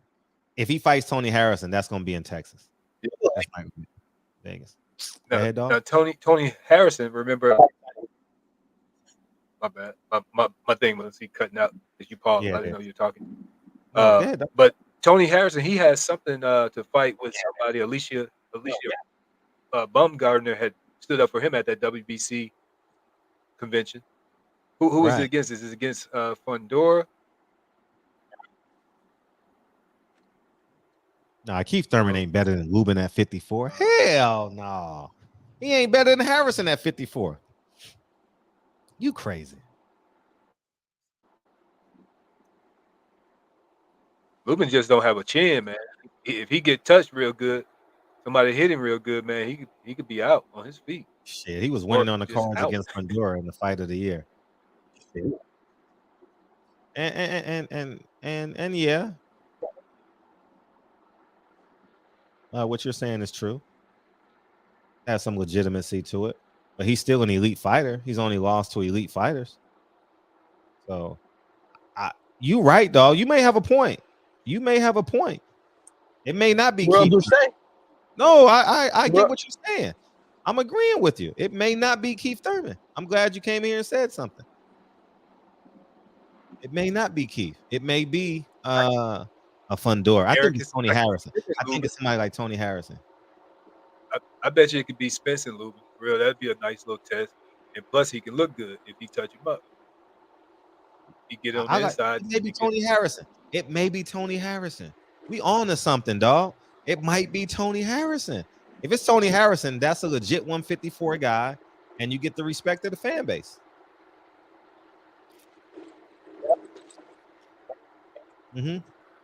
I like that. Makes sense. Or it could be Terrell Goucher.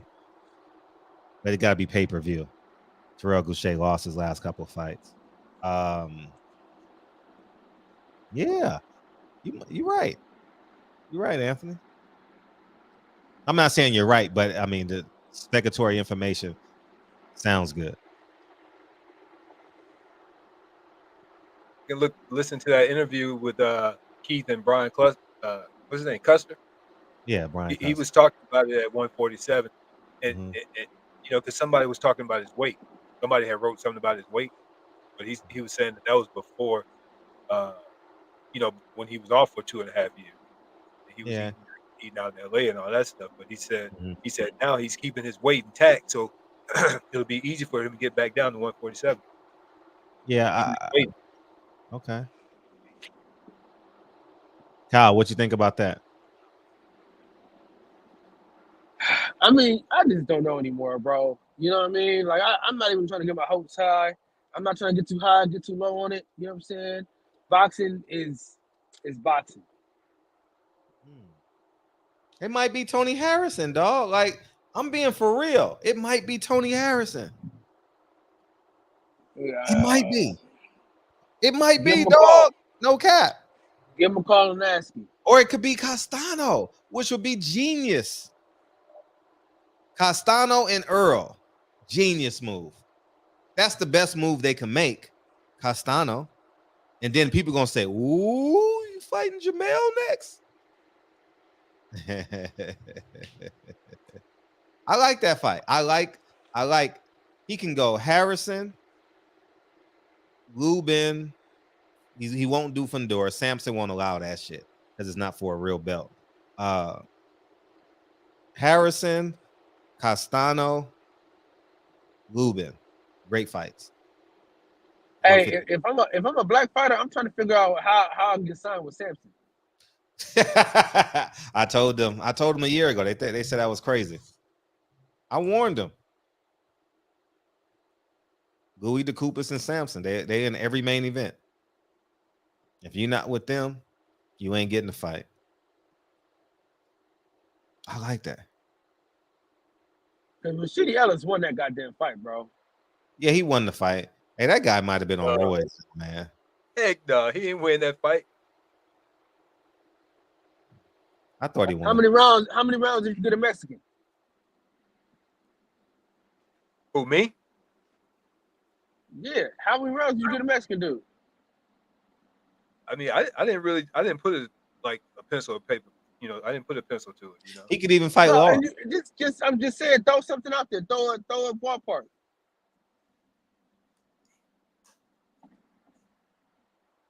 Even if he won 6, just the knockdowns and stuff took him over. You know what I'm saying? He just outpointed him at that point. There is no fucking way. Rashidi looked bad, man, towards the end of that rounds. What 6 rounds did you? So you telling me he won the whole back half of that fight he won? Yeah. After round, I say about after round 3, the running, the movement turned into running to me. It was just like, get out the way, don't get hit. I cannot take the hit. Stop this shit. Stop it. All right, man. Bye. At some point, you got to sit down your punches a little bit, man. You got to make it seem like he sat there. He was throwing combinations and everything, bro. He was throwing combinations and everything. He's not a power puncher. Yeah, nah, he lost that fight. But I knew he was going to lose the fight from the beginning. From the presser to the weigh-in, I knew he was going to lose. So why you didn't bet? I don't gamble. Oh, you don't gamble? Well, you should have gambled that night. Them odds were crazy. TV was minus 550, so you would have won some money. Yeah, maybe I need to start. If you picking them, if you've been picking them, shit, bet them. I was all wrong. I mean, not on the winners, but in terms of the rounds, you know. But that fight, just seeing those two matched up, it reminded me of Colbert and Garcia, Hector Garcia. Mm-hmm. When I saw them two at the weigh-in like that, and just looking at the two, the physiques between the two, Hector looked like he was stronger, and we already knew he could box because he had been in the Olympics. He had fought against all types of styles, you know, and he was undefeated.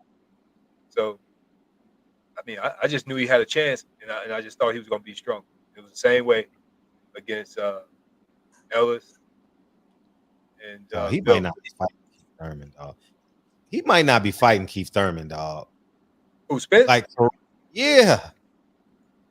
He might not be fighting him, dog, because Errol don't like him. Hey, who got the regular belt at 54? Everybody. No, I'm saying who got the regular belt? Like, who got the WBA regular? Yeah.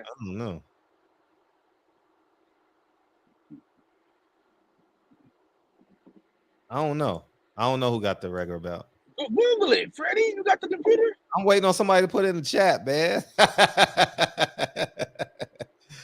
54. Who got the regular belt at 54? Is L-Dub in the chat?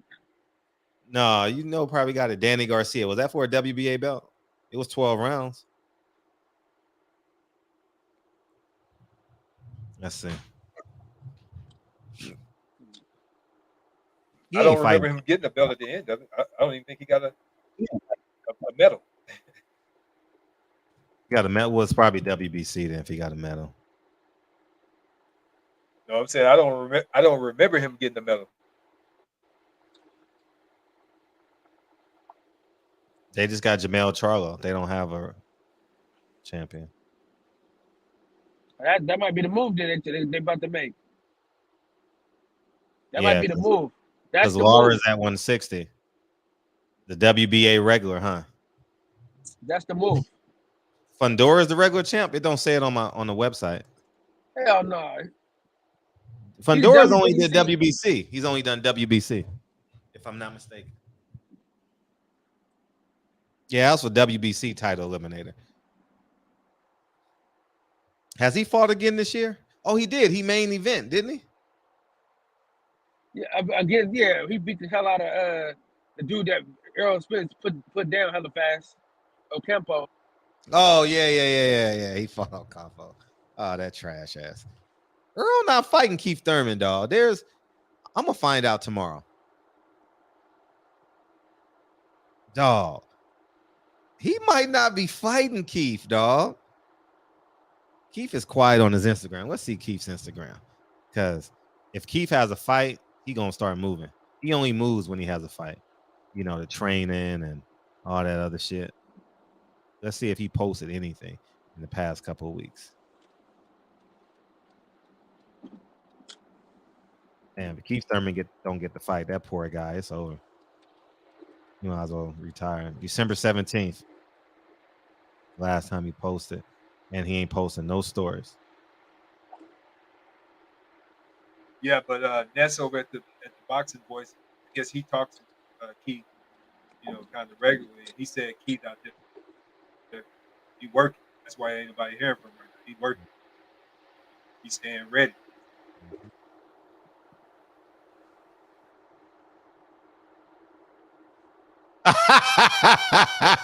That's funny as hell, man. Oh, this shit is funny as hell. What happened? I'll send it to you. That's funny. You're right. It may not be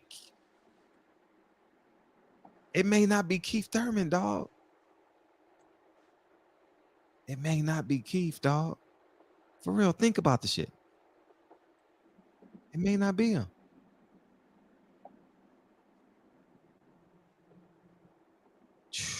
May not be.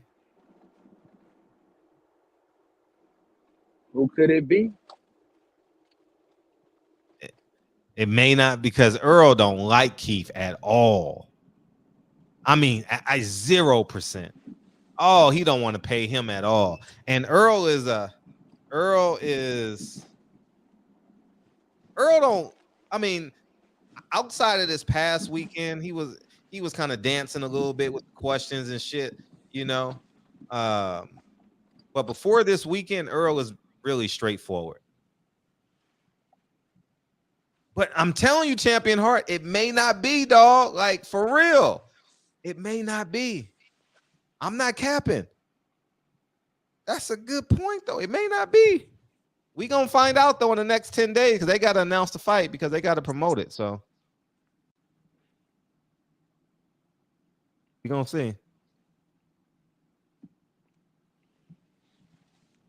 Oh yeah, I said that earlier, Fred. That's funny, isn't it? Fucking hilarious. Hey, Fulton versus Figueroa, Showtime, February 25th. Fuck. Who? What? Damn.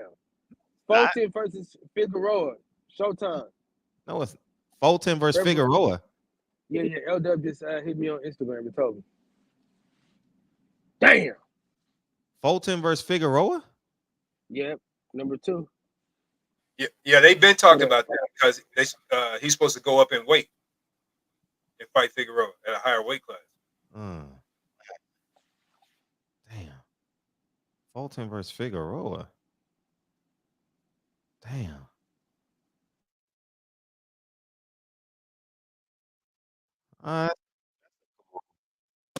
That's cool. I want to see a lean. I want to see a lean, dog. In the meantime, between time, y'all might as well stay on. You know what time it is. It's Tuesday. We gotta pay homage to our brother, man. What's the little Asian kid? What's his name again? No way. Yeah, no way. I'll take us off screen. Cooking with the champ, y'all. Cooking with the champ. Allow me to reintroduce myself. My name is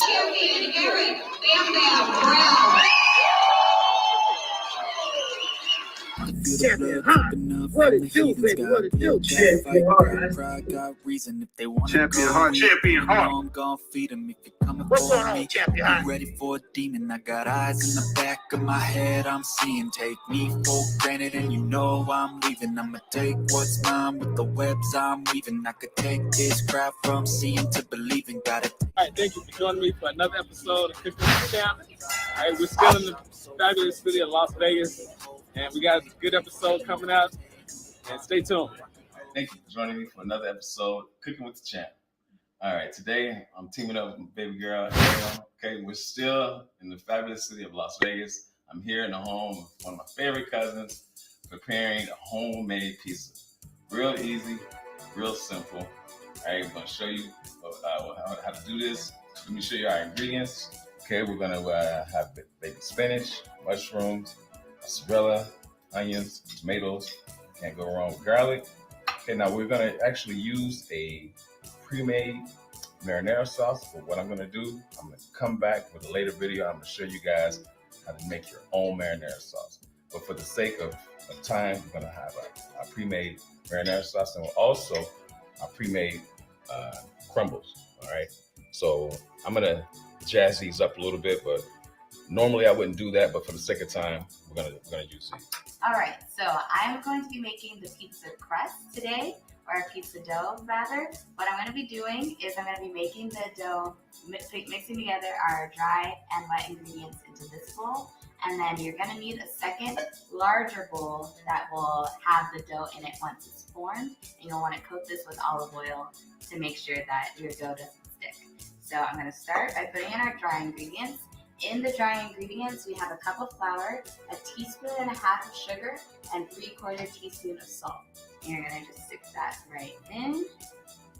Next, we're going to put in our yeast. Now, yeast is pretty temperamental. You don't want to kill it with too warm of water. So once I get the water going, I'm going to measure it with, this is just a meat thermometer, but you don't want your water to be any more than 110 degrees, and you don't want it to be any less than 100 degrees, or else you'll kill the yeast. So it's pretty important to keep it in that sweet spot. So we're going to do that, and I'll show you how to do that in just a minute. All right, so we're here with our water. We're going to use 3/4 cups of water. I have my meat thermometer here. We're looking for between 100 and 110. I want to put it a little bit on the warmer side, so by the time it cools, like we put it in, it'll cool down a little, so it's not too hot. So I'm going to go ahead and measure. And I am at 111-ish right now. So I'm going to let it chill out for just a little bit before I put it into our mixture. All right, so now we're going to put in our olive oil. We're going to measure out 2 tablespoons. I'm going to go ahead and start stirring this. Now, the consistency that you want to see is that it is forming a dough. So it's not necessarily like sticky like how it is right now. You want it to form like a nice dough ball. So what we're going to do is just add in flour. And as I start to see that it's forming the dough ball, that is when I will stop adding in flour. It comes out to around a cup or so extra. Okay, so there comes a point in time when you're doing baking things that you just got to work with your hands. This is that point in time for the pizza dough. So as you can see, it's kind of starting to come together, but I wanted to make a cohesive ball. So what I'm going to do is I'm going to go ahead and get rid of the spoon, and I'm going to just start working the dough with my hands, being careful not to overmix, but to just bring things together. Alrighty, so we're gonna let this double in size. What I'm gonna do is cover it with saran wrap. Alright, so when you're wrapping this, you want to make sure to set it, or wrap it tightly, first of all. And second of all, you want to make sure to set it in a relatively warm place. So that could just be on your counter. Doesn't have to be anywhere specific, but just has to be warm. Don't put it in the refrigerator, because otherwise it won't rise. It needs that heat to make sure that it does rise. While this is rising, my dad is going to get all the toppings and stuff ready to go.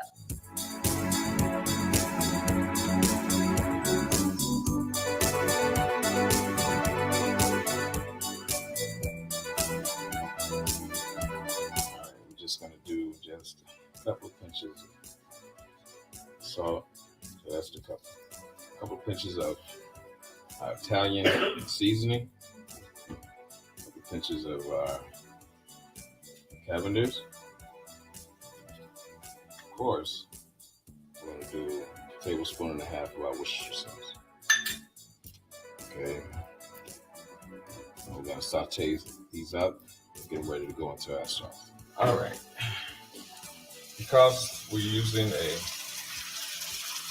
ready-made sauce, okay, I want to jazz it up just a little bit.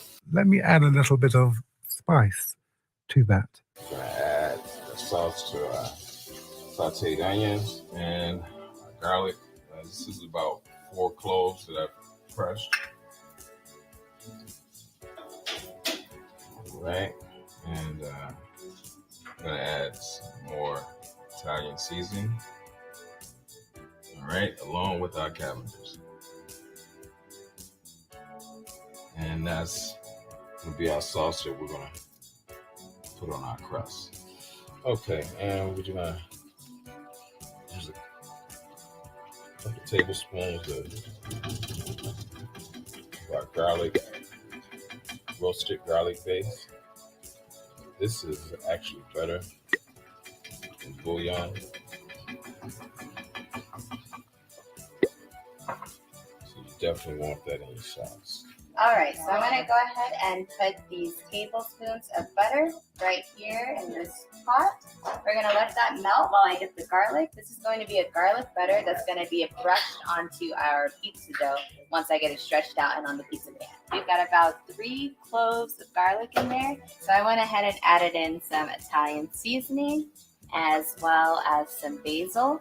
And now we don't want the butter to be cooked too far down, so I'm gonna go ahead and take it off of the heat. We don't want to have a brown butter sauce.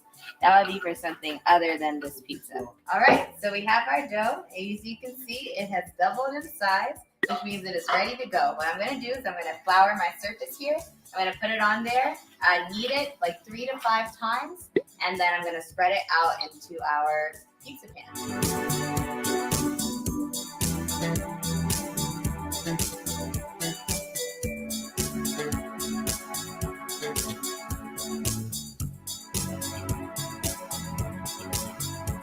All right, so I've just went ahead and rolled out my dough. The next thing I'm gonna do is transfer it here to our pizza pan. Just gonna lift it up. This is why we flour the surface, to try to make sure that the dough doesn't stick. And then we're just gonna transfer it there. This is a really big pizza pan, so our dough isn't gonna quite fit the full pan, but that is okay. If you wanted to make a dough big enough for this pan, you could double this recipe that I'm using, and I'll make sure I put the ingredients in the description. So now I'm folding the edges over and just making a little hump like that, because that's gonna be, you know how in if you get like a pizza from Pizza Hut, there's like a crust part. That's what I'm making right now. Cool. So I'm just gonna stretch and fold. Okay, what we're gonna do is we're gonna go ahead and build our pizza. We're gonna do a half and half, meaning the rest half of it's gonna be vegetable, the other half is gonna be the vegetable with our meat added.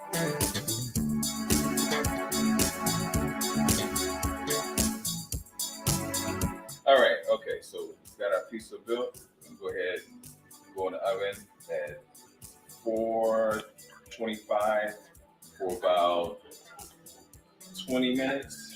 Be good. All right. Wow.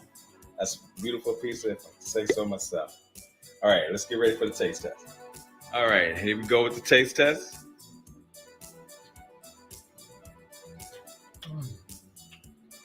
Delicious. All right. Delicious. And there we go. Homemade pizza. Hooked it up. All right, now. Look at it.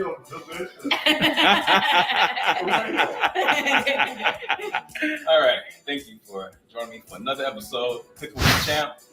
All right, baby girl, she did her thing tonight. Really good pizza we put together. And make sure, don't just watch the video, but like it. I need you to like it. Make sure you like the video. Comment your favorite part. All right. Share and subscribe. All right, and I'll see you next week.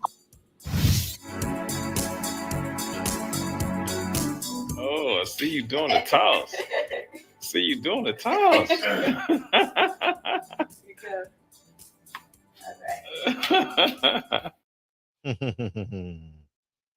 Cooking with the champ. And champ is driving, so we're gonna kick him out and he's gonna figure out to come back in. Yeah, man, pizza is Dre go-to, man. It's beautiful they do it with the family because Dre cooks pizza with Lincoln and Kennedy all the time. You know, we used to do it Thursday night pizza. But yeah, it looks good, man. That's good. Anthony, you ever made pizza before? No, not me. My wife, she does it. Oh, really? That's dope. That's dope. That's dope. That's dope. Kyle, I know y'all do pizza because you got 4 kids in there. Nah, man, my kids don't like nothing, bro. Because it's inexpensive, man. It's like a big pot of pasta. You know what I'm saying? You know, I know when I went to my grandma's, we had pasta, you know, because it was, well, now I'm an adult. It was cheap. I didn't know it was real cheap as a kid. Nah, champ. Nah, it's not coming in. But, man, make sure y'all go to Cooking with the Champ, man. He's not coming in at all. So that's his YouTube. Go put a comment down there, man. Tell him that, man. We appreciate him doing this for the barbershop, man. For the shop, man. Thank you. But yeah, you want to put a button on what you said? I appreciate you coming in, man. Thank you, Anthony. It may not be. It may be Tony Harrison.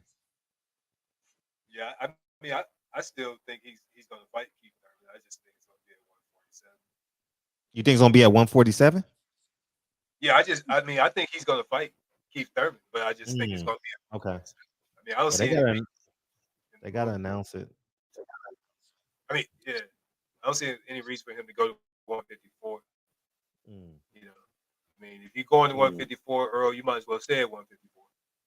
You know, just go ahead and let the belts go and move on. You know, but other than that, man, it was, you know, there was some other stuff y'all were talking about, but I forgot about it while I was waiting and listening. Oh, okay. But anyway, it's all good. I'm sure it'll be another time. No, but I'll tell you what I am seeing, Fred. Yes. You remember? Can you hear me? Damn. You remember? What? You can't hear me? No, now we can. Yes. Oh. Yeah. Remember when Tank left? You know, he started with this promotion. Yes. And I was saying that it seemed like to me Floyd just schooled him up real good, and he's ready. Yeah, you got to learn. I mean, you'd be a fool not to learn, right? And give him credit. Floyd got him there. Now he's on his own, you know. And we'll see what happens. He sold the first venue out, which is beautiful. And we'll see what he does next. He should sell it out again. But he got to start crossing barriers, thresholds. Yeah, I mean, he needs some other fans. You know, he need to mix it up. But that's just going to come with him. You know, with him having. See, he had a lot of. Now he had Mexicans. He got everybody, bro. He got everybody. He got Mexicans. He got blacks. He got everybody, bro. Because of his style of fighting, they love that shit. Yeah, but when you have a lot of black guys against, you know, guys from you know, from what was it, Ukraine and I don't know where somewhere Spain or something. I don't know where the other guy was from, but you know, I mean, then you're not going to get as mixed of a crowd as you would normally get. You got to have like I mean, when he fights Ryan Garcia, you're gonna have a more mixed crowd. Sure. Or even if he had like a Mexican fighter that was on there that was really popular, like that guy he fought. That I want to see him fight again. Isaac Cruz, yeah, Pitbull. If he was like on the undercard, you would have got a different, you know, a mixed crowd. So right. He got to learn how to put a card together. Right. You know what I'm saying?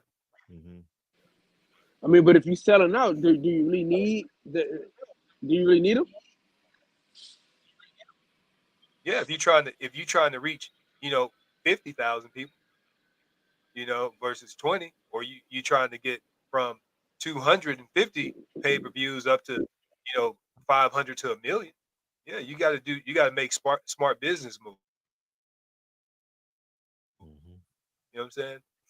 Right. So, I think that's where you know, it seems like maybe they let him have his way on this one. Mm-hmm. But you know, this might have been something to kind of show him, you know, that he can do even bigger numbers. Oh, he can. You know, listen to us. We how to do even bigger numbers. Definitely can. I think he has a great future. Mm-hmm. He got to get a handle on some personal things, you know, and kind of clean that up. Mm-hmm. But you know, a lot of times with money, you know, comes, you know, problems too. So, you know, he got to learn how to just kind of, I don't know, stay at home more. I don't know, something like that. I don't even know if he's out like that, really. You know. Oh yeah. Hey Fred, you was talking about Shakur drinking. You saw him like visibly drunk. Like he looked like he was, you know, high off of alcohol. Yeah. Mm-hmm. Like Spence used to look back then. Mm-hmm. Oh really? Okay. Mm-hmm. Yeah, because he, you know, when I hear him talk and do interviews, he's always saying he's always in the gym. You know, like that's what he does. He lives in it. It's fun to him, is what he says. Yeah, I've seen it. Yeah. Okay. All right, man. No, we appreciate it. We'll see you tomorrow. Okay. All Thank right, you, cool. dog. Appreciate it. What's up, champ? What's up, brother? How are you? How y'all doing, man? We good, man. Thank you for the episode. Yeah, man. Champ. I gotta say something, man. What's up? It would have been a great episode. Damn the music, man. God damn, man. Shit. Right. You the only one, man, to say something about the music. Everybody else dig the music, man. Man, no, they're not gonna tell you how it cost. They was gonna tell you, man. That music is bad, man. I feel like I was stuck on the elevator for 15 minutes. Man, yeah, everybody else dig the music, man. I'll see what I can do for you, man. I'll try and satisfy. I ain't gonna tell you what it really sounds like. I'm just gonna keep it as an elevator. Right. I'll try and satisfy you, fuck everybody else, right? Make your own cooking videos. Sure. Yeah, but man, yeah, we had a good time making cereal. Mm-hmm. We had a real good time doing that, man. Mm-hmm. Baby girl did her thing, man.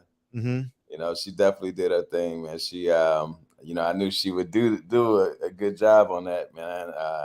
I get a lot of emails and texts about that video, man. They really, you know, like, you know, how she put that together. They was like, man, she a natural, you know.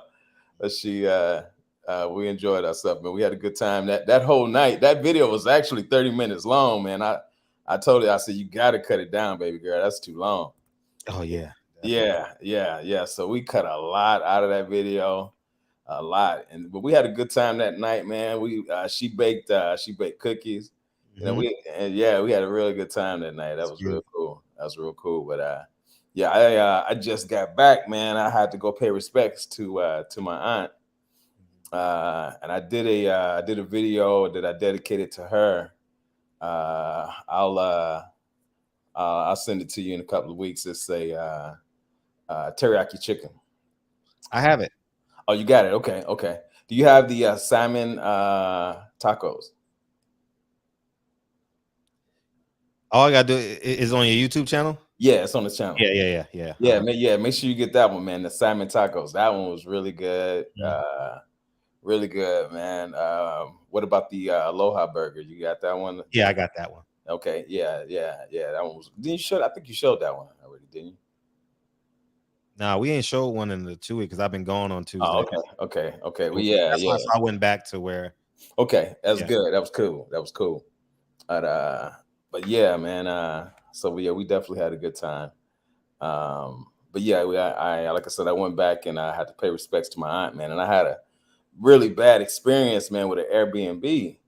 Wow. Because I didn't know at the time. I've never had an issue with Airbnb. You know, it's always been cool selling. And the original Airbnb where I was going to stay, something went down with that. And so I ended up having to book another one, not realizing I was dealing with a crackhead.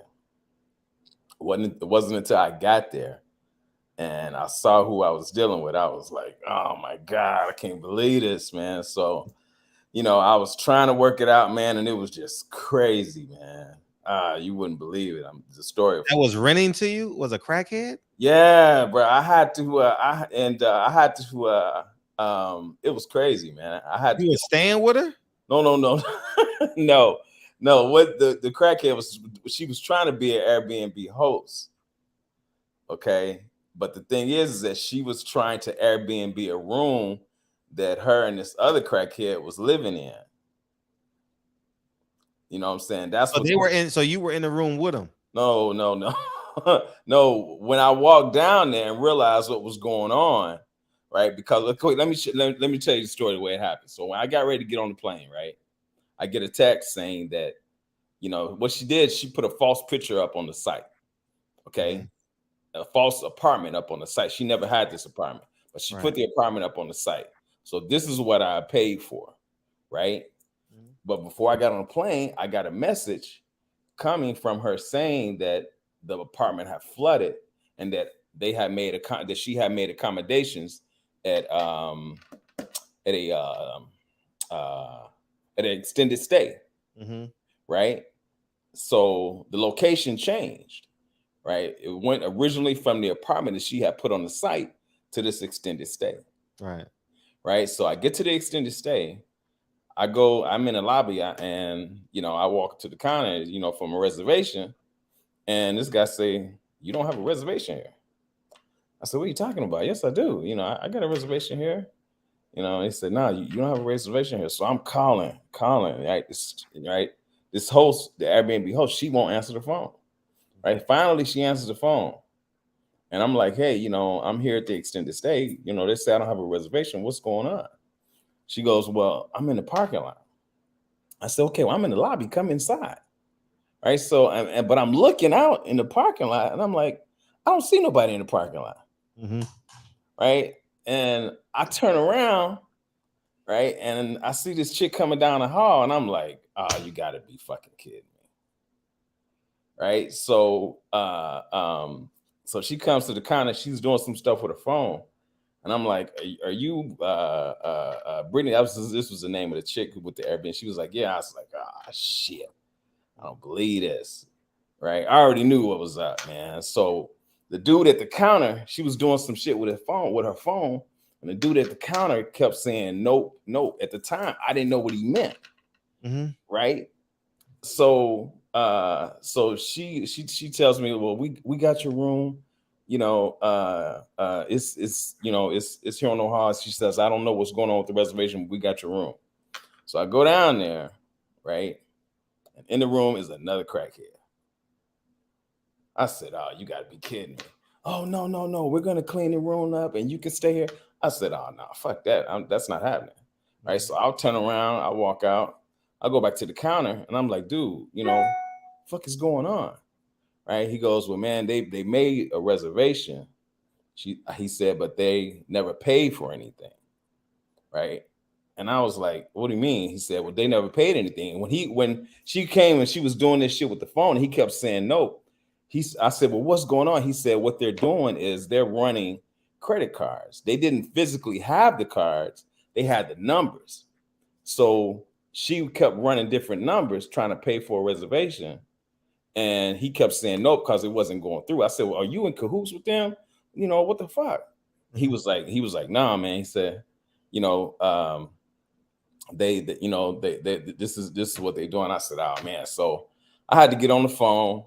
So I leave there, right? I end up going to where my pops was and crashed over there and then got ready for the memorial service the next day, right? So then realizing that, you know, these chicks was full of shit, I had to get on the line with Airbnb and explain to them that, you know, that this host that they have is a scam artist. You know what I'm saying? She shouldn't be a host of Airbnb. So about 4 hours back and forth on the phone with them, and I finally got my money back. But then it put me in a situation because I still didn't have nowhere to stay. You know what I'm saying? So I had to finagle some stuff, and I ended up getting a room at the at the Luxor. But it worked out because I ended up going to the electronics show. I ended up going to the porn convention that they have out there. It's their little thing. So it worked out, but it was crazy, man. A crackhead for real? Bruh. Yeah, it was a certified crackhead, skinny. Yeah, certified. Damn, crazy, that's man. What saved me was the text conversations were coming through on the site, on the Airbnb site. So when I was talking to the Airbnb lady, she could see that she could see that, you know, on the conversation, she could see that she wasn't accommodating me. You see what I'm saying? So that's what helped me get my money back, man. But it was crazy. Do you think it was one of Umar Johnson's Black Queens? You tripping on that, bro? Hey, Kevin Hart, it might have been meth though. You know what? You're probably right. Yeah, you're probably right. It could have been meth. You know, crackheads a little more organized than that. Yeah. See, this is the thing about it, right? These meth heads, they be doing too much tweaking. You know what I'm saying? Right. See, the crackheads are more organized. They know how to scam you out your money. See, Yeah. meth heads be all over. They be too all over the place, man. They can't focus. See, the crackhead is like, I'm a scam this motherfucker, and then I'm a smoke.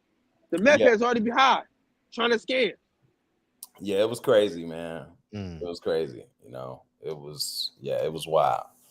It was wild. But you know, I got my money back, man. But you know, I still, like I said, I still had to finagle some things. I had to make some calls and get you know, get some money moved around and Zelle to me and all that stuff, so that I could still, because I couldn't. American Airlines, they wanted too much to change my flight, you know, because I was gonna just try and fly out, since you know that didn't happen. It didn't deal with trying to get my money later, but you know, it worked out the way it worked out. So you know, so it was all good. Yeah, everybody's scamming at the highest level. Yeah. And see, one of the reasons I like to do Airbnbs is because they don't hit you with the resort fee like the hotels and stuff. Yeah. You know what I'm saying? Yeah. You're right. Yeah. But like I said, I never had an issue with Airbnb. That was the first time some shit like that went down, man. You know, the first time, but it's all good. Right. Well, I'm glad you're alive. I'm glad you're safe. I'm glad Yeah. you're addicted to crack or meth or crazy like that. And and then I get back home, man, and crush my phone, man. yeah, because everybody know you're a super freak. I thought you was gonna go in there and get a threesome. You know what I mean? No, you crazy. That ain't happening. A crackhead threesome, dog. What would that look like? What would that look like, dog? Yeah. But man, you know, man, have you ever been to that? You crazy? Have you ever been to that electronics show? They got some cool shit that's coming out. Yeah, they got some real cool shit that's coming out. I don't go to them things too much. Oh no, the car shows I did once or okay. twice. Okay. When I was looking for a car, you know. Yeah, and at the porn convention, I ran into Sarah. What's the name? Sarah J. I don't know who that is. Let me Google. Yeah, she pretty fine, man. You know, porn chick. But it was white girl. White chick. No, that's that snow. He got that snow bunny crisis. No. He got that snow bunny crisis. She's just one of the big names. That's all. That's what I was saying. That's why I said Sarah J, because everybody knows Sarah J. Really? Yeah. If you watch porn, you know Sarah J. Hey, Fred, he got that snow bunny crisis. Nah, you think this KP. That's KP. What did she do with Obama? Why is she on there with Obama? Obama. Yeah, like I Googled her and Obama came up. She was followed by Barack Obama. Yeah. Oh, okay. Yeah, probably. Okay. Yeah. Okay. Yeah. Okay. Sarah J. I think I know who she is. Yeah. Yeah, man. But it was crazy, but it's all good. Yeah, so I'm glad you made it home safe. Yeah, most definitely, man. You would have slept in that bed and we got stuck by a needle. Ain't no telling. Shit. Real, man. Yeah. Like that. Hey, we would have been cooking with the crackhead. Yeah. Man. Hey, we'd have been cooking with some crack, boy. Yeah, but I crushed my phone when I got to the house, man. So now I'm trying to get another phone.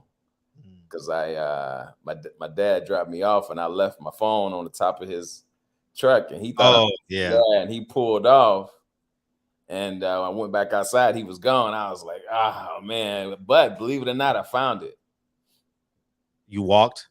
No, I drove because I knew the route that he was taking when he left. So I followed that route, and it was like 1, 2 in the morning.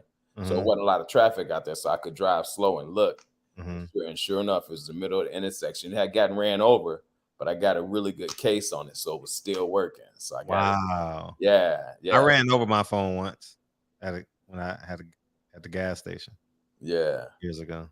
Yeah. So I got it in the shop. I get it back tomorrow because I need it because I got to take this load and I need my phone. I actually supposed to leave the load today, but I can't go nowhere without that phone. I gotta have that phone. Oh, you gotta get it done in the morning. Yeah, well, hopefully they'll have it done by tomorrow morning, tomorrow afternoon. So the load's gonna probably be like a day late, but I can't go without that phone. I gotta have it. Right. Too much information on it. I gotta have it. Right. Yeah. So it is what it is. So, but yeah, man, appreciate it. No, I appreciate story time. Yeah, most definitely, man. Salute to you, brothers, man. You know it's love, man. Happy New Year again, man. And, most definitely. Yeah, man. Always, champ. Most definitely, brother. I'm glad you got your refund. Hey, you should try that with Dr. Umar. You should try and get a refund. Hey, you know what though? He doing something. He got the school. He doing something with the school. I saw him in the interview. What he doing with the school? What he doing? I saw him in an interview. He said that they got the. I saw that Breakfast Club interview. He ain't gonna do shit. Interview? He gotta pay for the staff. How you gonna pay for the staff? Yeah, he still gotta pay for the staff. You gotta pay for electricity. You gotta pay for water. Yeah, he still gotta pay for the staff. So we waiting to see what's gonna happen. Hey, you know how you gonna pay for it, Fred? Champion Heart. With Champion. Hit the cash app. Hit the cash app. He say everything 3 times. So hey, hit that's the cash all right, hit man. the cash app. He can't say nothing once. Hey, give me once, that's on me, but give me twice, you know what I'm saying? Give me once, that's on him, but give me twice, that's on me. But yeah, so that it is what it is, man. What's he doing, bro? Yeah. So yeah, it is what it is. Man, appreciate you though, man. All right, my brother. I'm giving it y'all later. No, it's love, man. Most definitely. All right, regards to your family too. Later. Yeah, peace. Yeah, send my regards to my family, man. I mean to Champion family, and while we at it, man, let's do a 10 count for Deacon and Champion Heart's family. Champion done lost 2 people in the past month and a half, maybe 2 months, you know. So we'll do a 10 count and tribute to Deacon. Deacon lost his wife of 30 years, and Champion Heart lost 2 family members in the past 2 months, right? So we'll pay our respects to them. And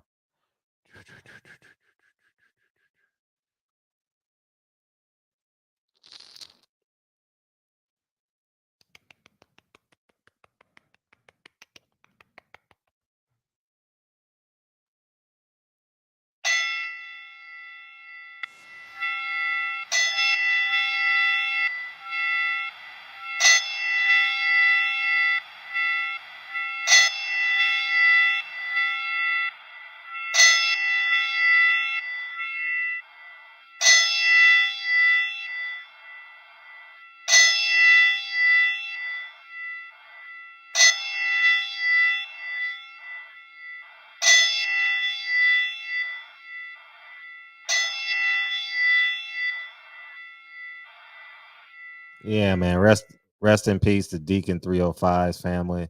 Rest in peace to Champion Heart's family, man. And yeah, thank you for being a part of the shop, man. And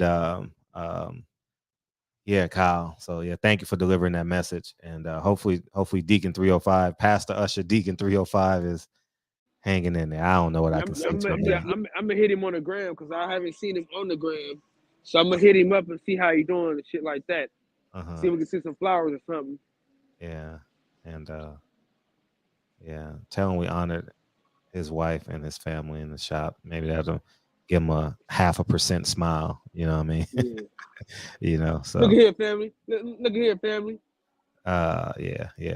Look at here, family. Yeah, man. I appreciate you guys coming through, man. Thank you guys so much, man. Awesome week. We've had an awesome week this week. Hey, He may be on to something. He may not be fighting Keith Thurman. He may be fighting No, Tony Harrison. He fighting Keith Thurman. It's confirmed like a Don King perm. It's confirmed like a Don King perm. We'll see. He fighting at 54. I knew he was fighting at 54. I knew that was the play. I told you guys that 3 months ago.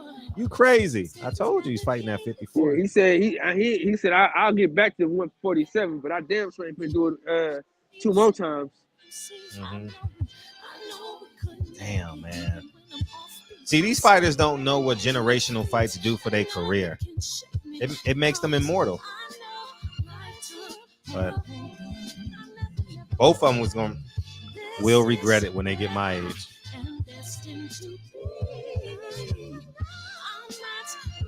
Man, you go into boxing immortality, like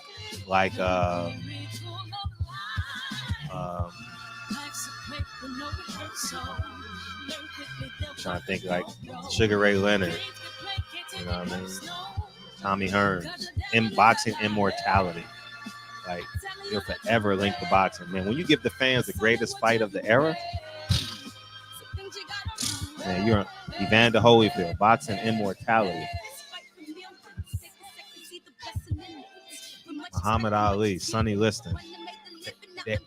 Every generation of boxing fans will know who Sonny Liston is. Yeah. They'll regret it if they don't fight. Yeah, man, you can't play with God's timing either. We'll see. I appreciate y'all, man. All right, Freddie. I appreciate y'all, man. Thank you, Champion Heart, man. Rest in peace to Deacon 305 and his family. And I'll see you guys tomorrow.